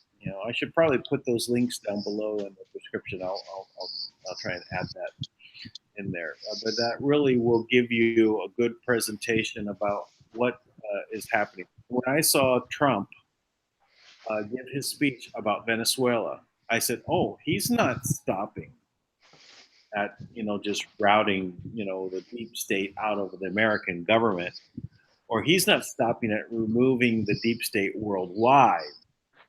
He's going to go after and remove socialism and communism." I don't think he's stopping. I think that even the people that have been in communism have realized, what it really does to their countries. Russia, is not a communist country. It is now a religious capitalist country.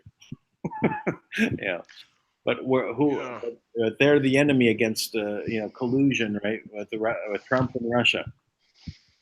Listen, I'm not saying that Russia doesn't do good, bad things, and that they're, the white knights of the world. But let's just say that we should really look at what the situation is and what's really going on and what the power plays are. Well, I'm curious why they're still trying to portray Russia as our enemy. Like, what did we all jump back to 1985 or something? I mean, yeah, Russia's not our enemy. Russia just helped us get rid of ISIS. Why would they be our enemy? Well, why are they talking? it's all about this sleight of hand, right? It's smoke and mirrors. Don't look at China. Look over here. Look at Russia. Look at Russia. Russia. No, look at China. China. Look at what's happening there. Yeah, there was stuff with Russia, but they were framing Russia. The uranium one is a big frame job, so that they, when they moved the uranium, not all of it made it to Russia. Sure. Some of it made it to Syria, and probably some of it made it to North Korea. And if there was nuclear weapons that were created with that uranium, well, it would be traced back to who? Russia. Because if the nuclear bomb went off that, who was responsible? Well, the nuclear signature says it's Russia. So they were being framed. Right. Here, take 20% of our uranium stockpile. Jeez. Just give us a donation here in our Clinton Foundation. Yeah, all this stuff, like, it plays out in this public scene with governments, right? Like, oh, it's the government. But, like, Russian people aren't bad people. Iranian people aren't bad people. Even the even the government probably, for the most part, is probably filled with lots of good people that are, just trying their best to load the facts they have. The problem is the lack of actual knowledge of what's going on, right? I mean, even with as much as we know, what I know for a sure is there's so much I don't know. Right now, that's a good place to start. We got to start having a conversation that's more intelligent, right? With the masses, the general public. We have to find ways to ignite that desire to know the truth, right? And to question and to challenge. You and I were talking about this with these letters that were written, but just you can look at letters from soldiers, right? With who had basically a high school education, and the letters they would write home were so well written and so intelligent, and just so considerate. Their language was so advanced. It's like, where did that go? Because we don't talk that. I mean, we're like living in Clockwork Orange, like using half phrases in bleeps instead of real words. And, like, it's just too bad. Yeah, and that was part of the dumbing down, right? People don't understand words or the depths. You have to know everything. Right. Exactly. or you know nothing. So anyway, this is the time of change, and we manifest the positive, abundance-based world. Yes, that's what I should have said. It's not a bad thing. I'm so excited that we know that this is what happened, and now we can talk about it, and it's out, right? The tribal chiefs of Fiji are coming on the line to talk to the whole world to declare their sovereignty. That's amazing. It's amazing. I mean, this is an incredible time.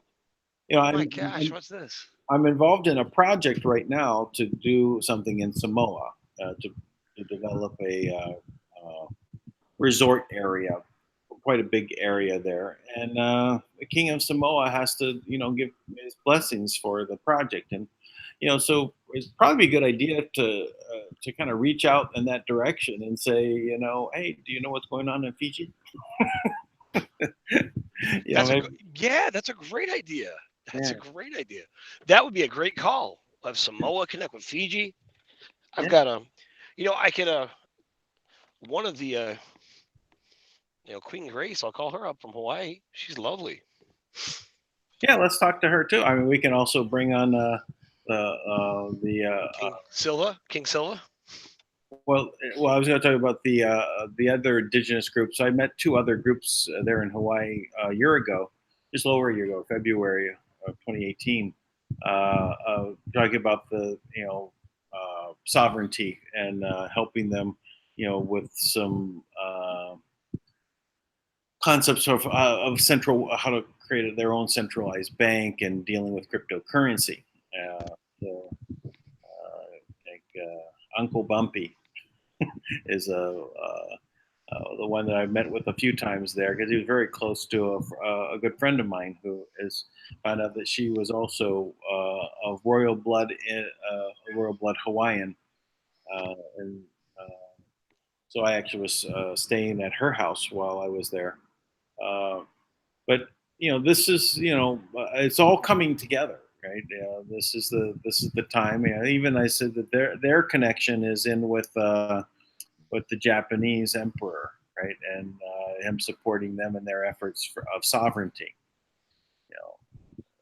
And literally, it's how Hawaii was literally stolen away by the United States Incorporated, for the sugar barons, for them for the profits, and the 2 million natural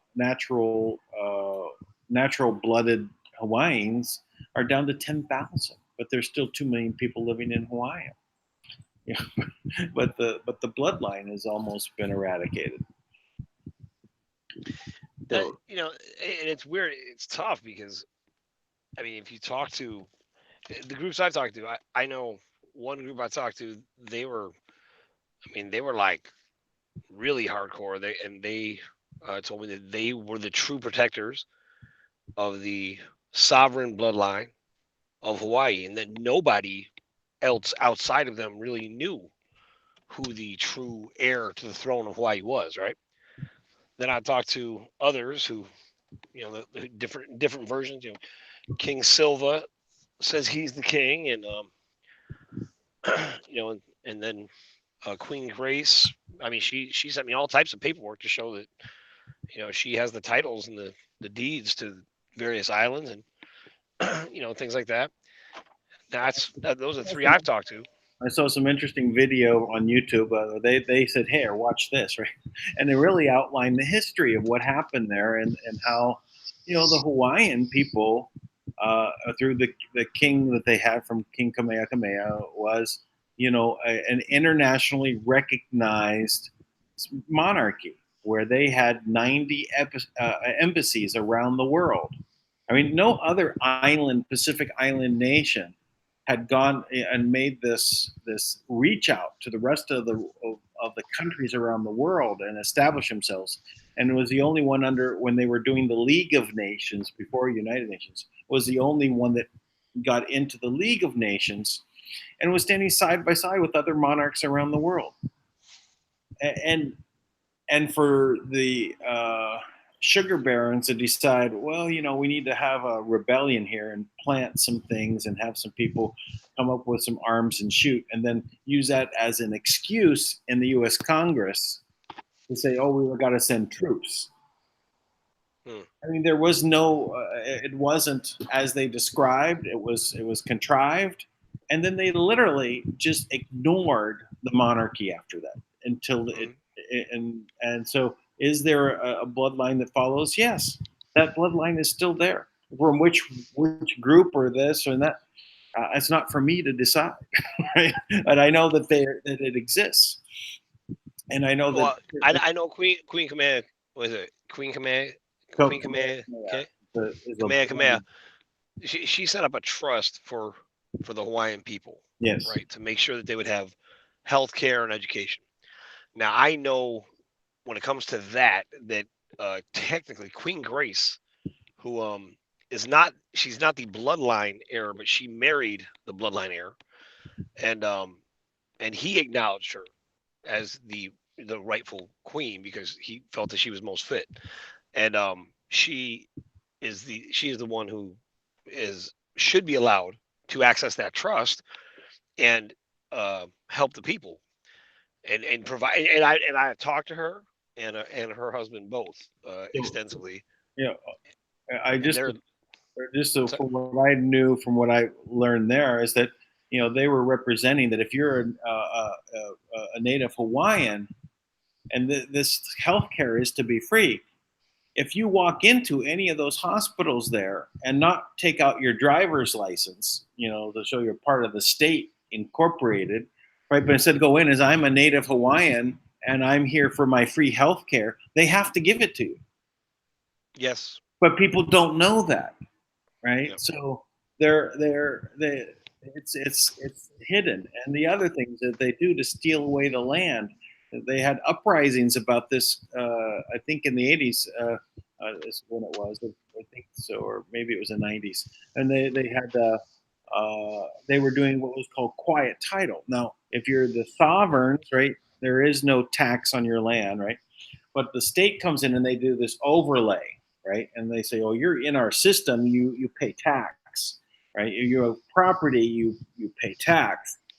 And so, what the Native Hawaiians is that they don't pay tax, right? So if someone comes in and starts paying the tax over here, then they said, then after 10 years they said, "Oh well, it's yours." Maybe it's, I think it was less years, and then they revamped the law and made it bigger, so now it's 10 years or something. So then, but this was a Rockefeller plan to steal away the land, right? They just go in and they pay the tax year after year. No one, it's quiet title. They now own it because, hey, we're paying the tax. We're the taxpayer. It's our property, and so it's just a scam to steal away the land. Well, and that's what's so fascinating about right now, because under these old contracts, they could do that, right? They could have tricked you into a where it was still okay to have Right. contract law, commercial code to supersede, you know, um the natural indigenous rights or the um whatever they, I'm trying to think of what they would actually be called, monarch. I guess somehow it supersedes, on that level. They had lost their sovereignty because humanity had all given over their sovereignty to the sole sovereign monarch who ruled the planet under martial law. You know So what? now there's a peace treaty. Now it's a totally different planet, really. It's for the first time. You know what? We have to, they have to acknowledge them, right? Like the governments are going to have to. I would imagine. I Well, I mean, think part of that acknowledgement is that there should be, an educational effort made to say this is the system, this is your scarecrow entity, and this is how it functions, and this is how you are the beneficiary, and this is how who the trustee is, and this is how it interfaces with the driver's license, and this is how it interfaces with all the corporate bonds, and this is your, and explain it and all the rules, and say if anyone doesn't want to participate, click this button, and so at least, or take control over that position, and but explain it without all the hidden stuff where you can't figure it out. And then once it's this way, and if they change something, they have to notify it and have it obvious, not hidden in some page somewhere. And if someone discovers it, move it the next year. And there's a lot of times when people figure out the system, they move it to someplace else, and you got to find it again. All right, so stop with this deception, and at least, if it's there and it's going to have any bearing on the ongoing future, at least have people have the perspective on how to deal with it.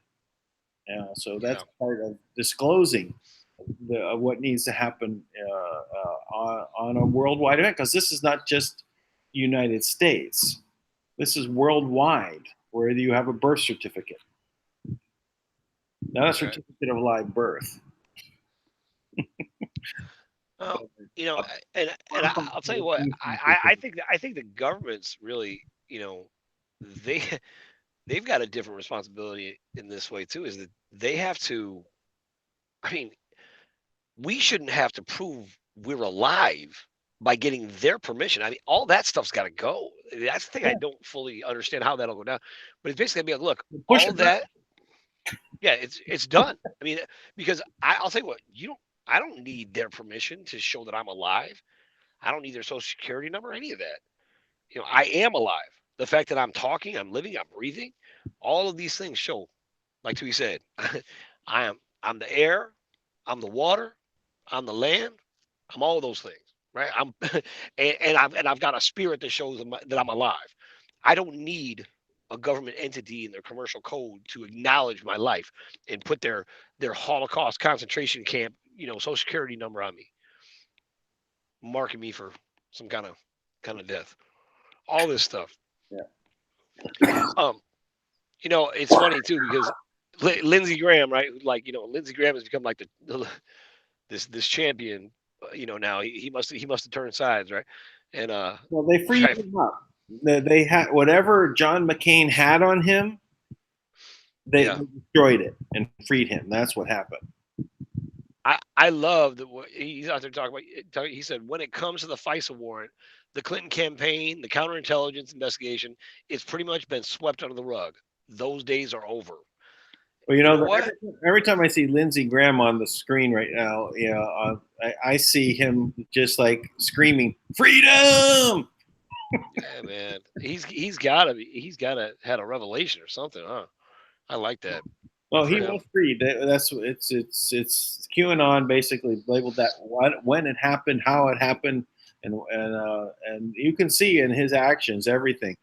It's and if I were to pick one politician throughout the time that it was always I was against, from the time I was in high school, it was John McCain.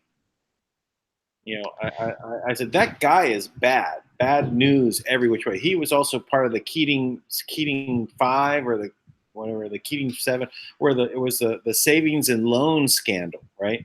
Where they just ripped off so many people out of the savings loans, and then did that like stop him from having a career? No, he must have had so much blackmail material on all these people to keep in power so long.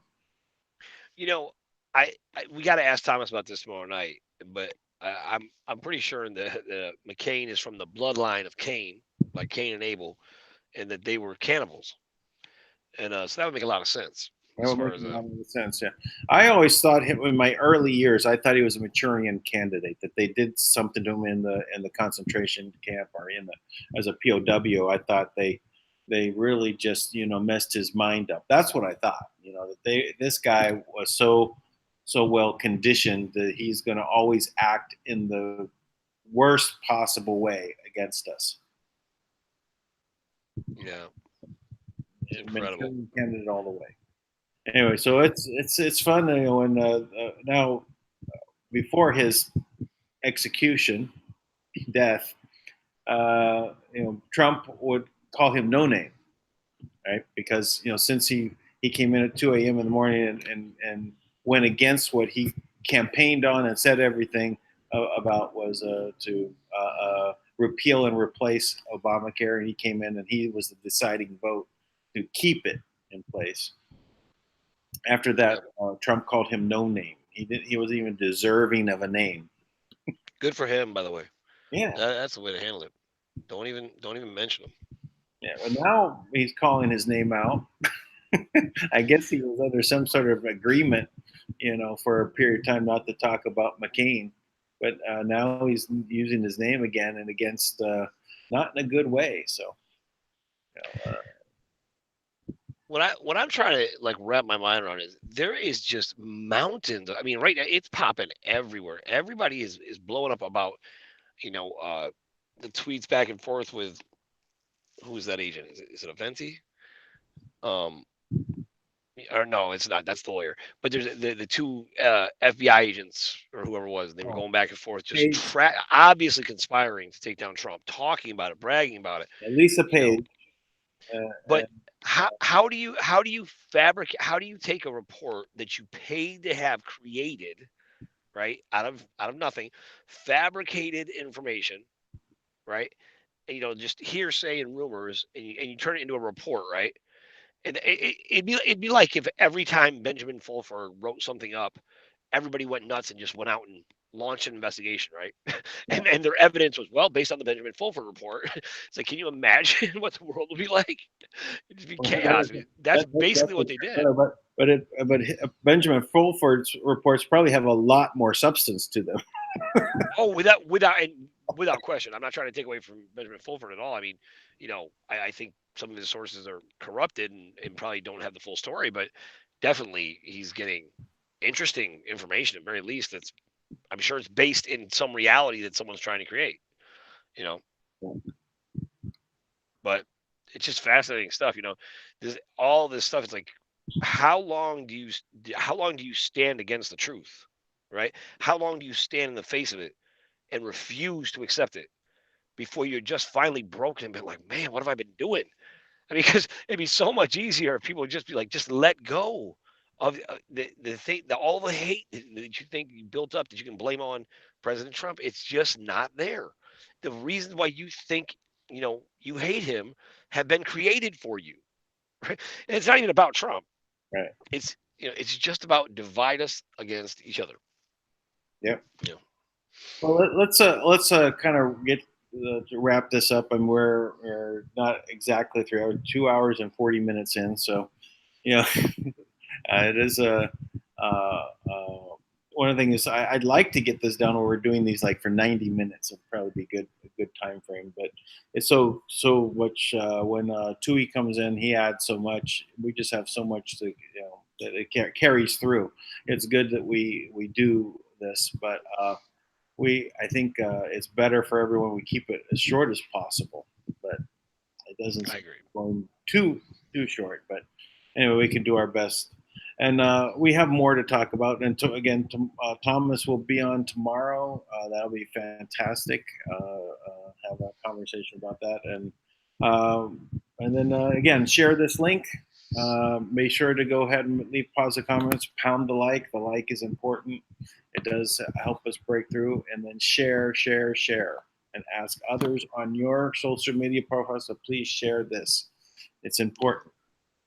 I'll tell you what. I want to say this to Dan while we got this. As long as we spend all this time talking about manifestation, I just want to throw this out there. This is my dream. This is my vision. This is my hope, my desire, my belief that after all of the years and all the reporting that Thomas Williams has done and all the work that Kim has done, I would just love it. I would love to be a part of it and be on the scene and be able to share the moment when he's able to say, we have broken through and everything is done and funding will begin now. So I don't think there's a better time to do it than we're all together tomorrow night. That'd be a wonderful manifestation. Indeed. So, all right. Well, then till tomorrow. I can't. Okay. I can wait. Me. I will. Tomorrow we'll be here soon. So thanks, everyone. We'll catch you tomorrow.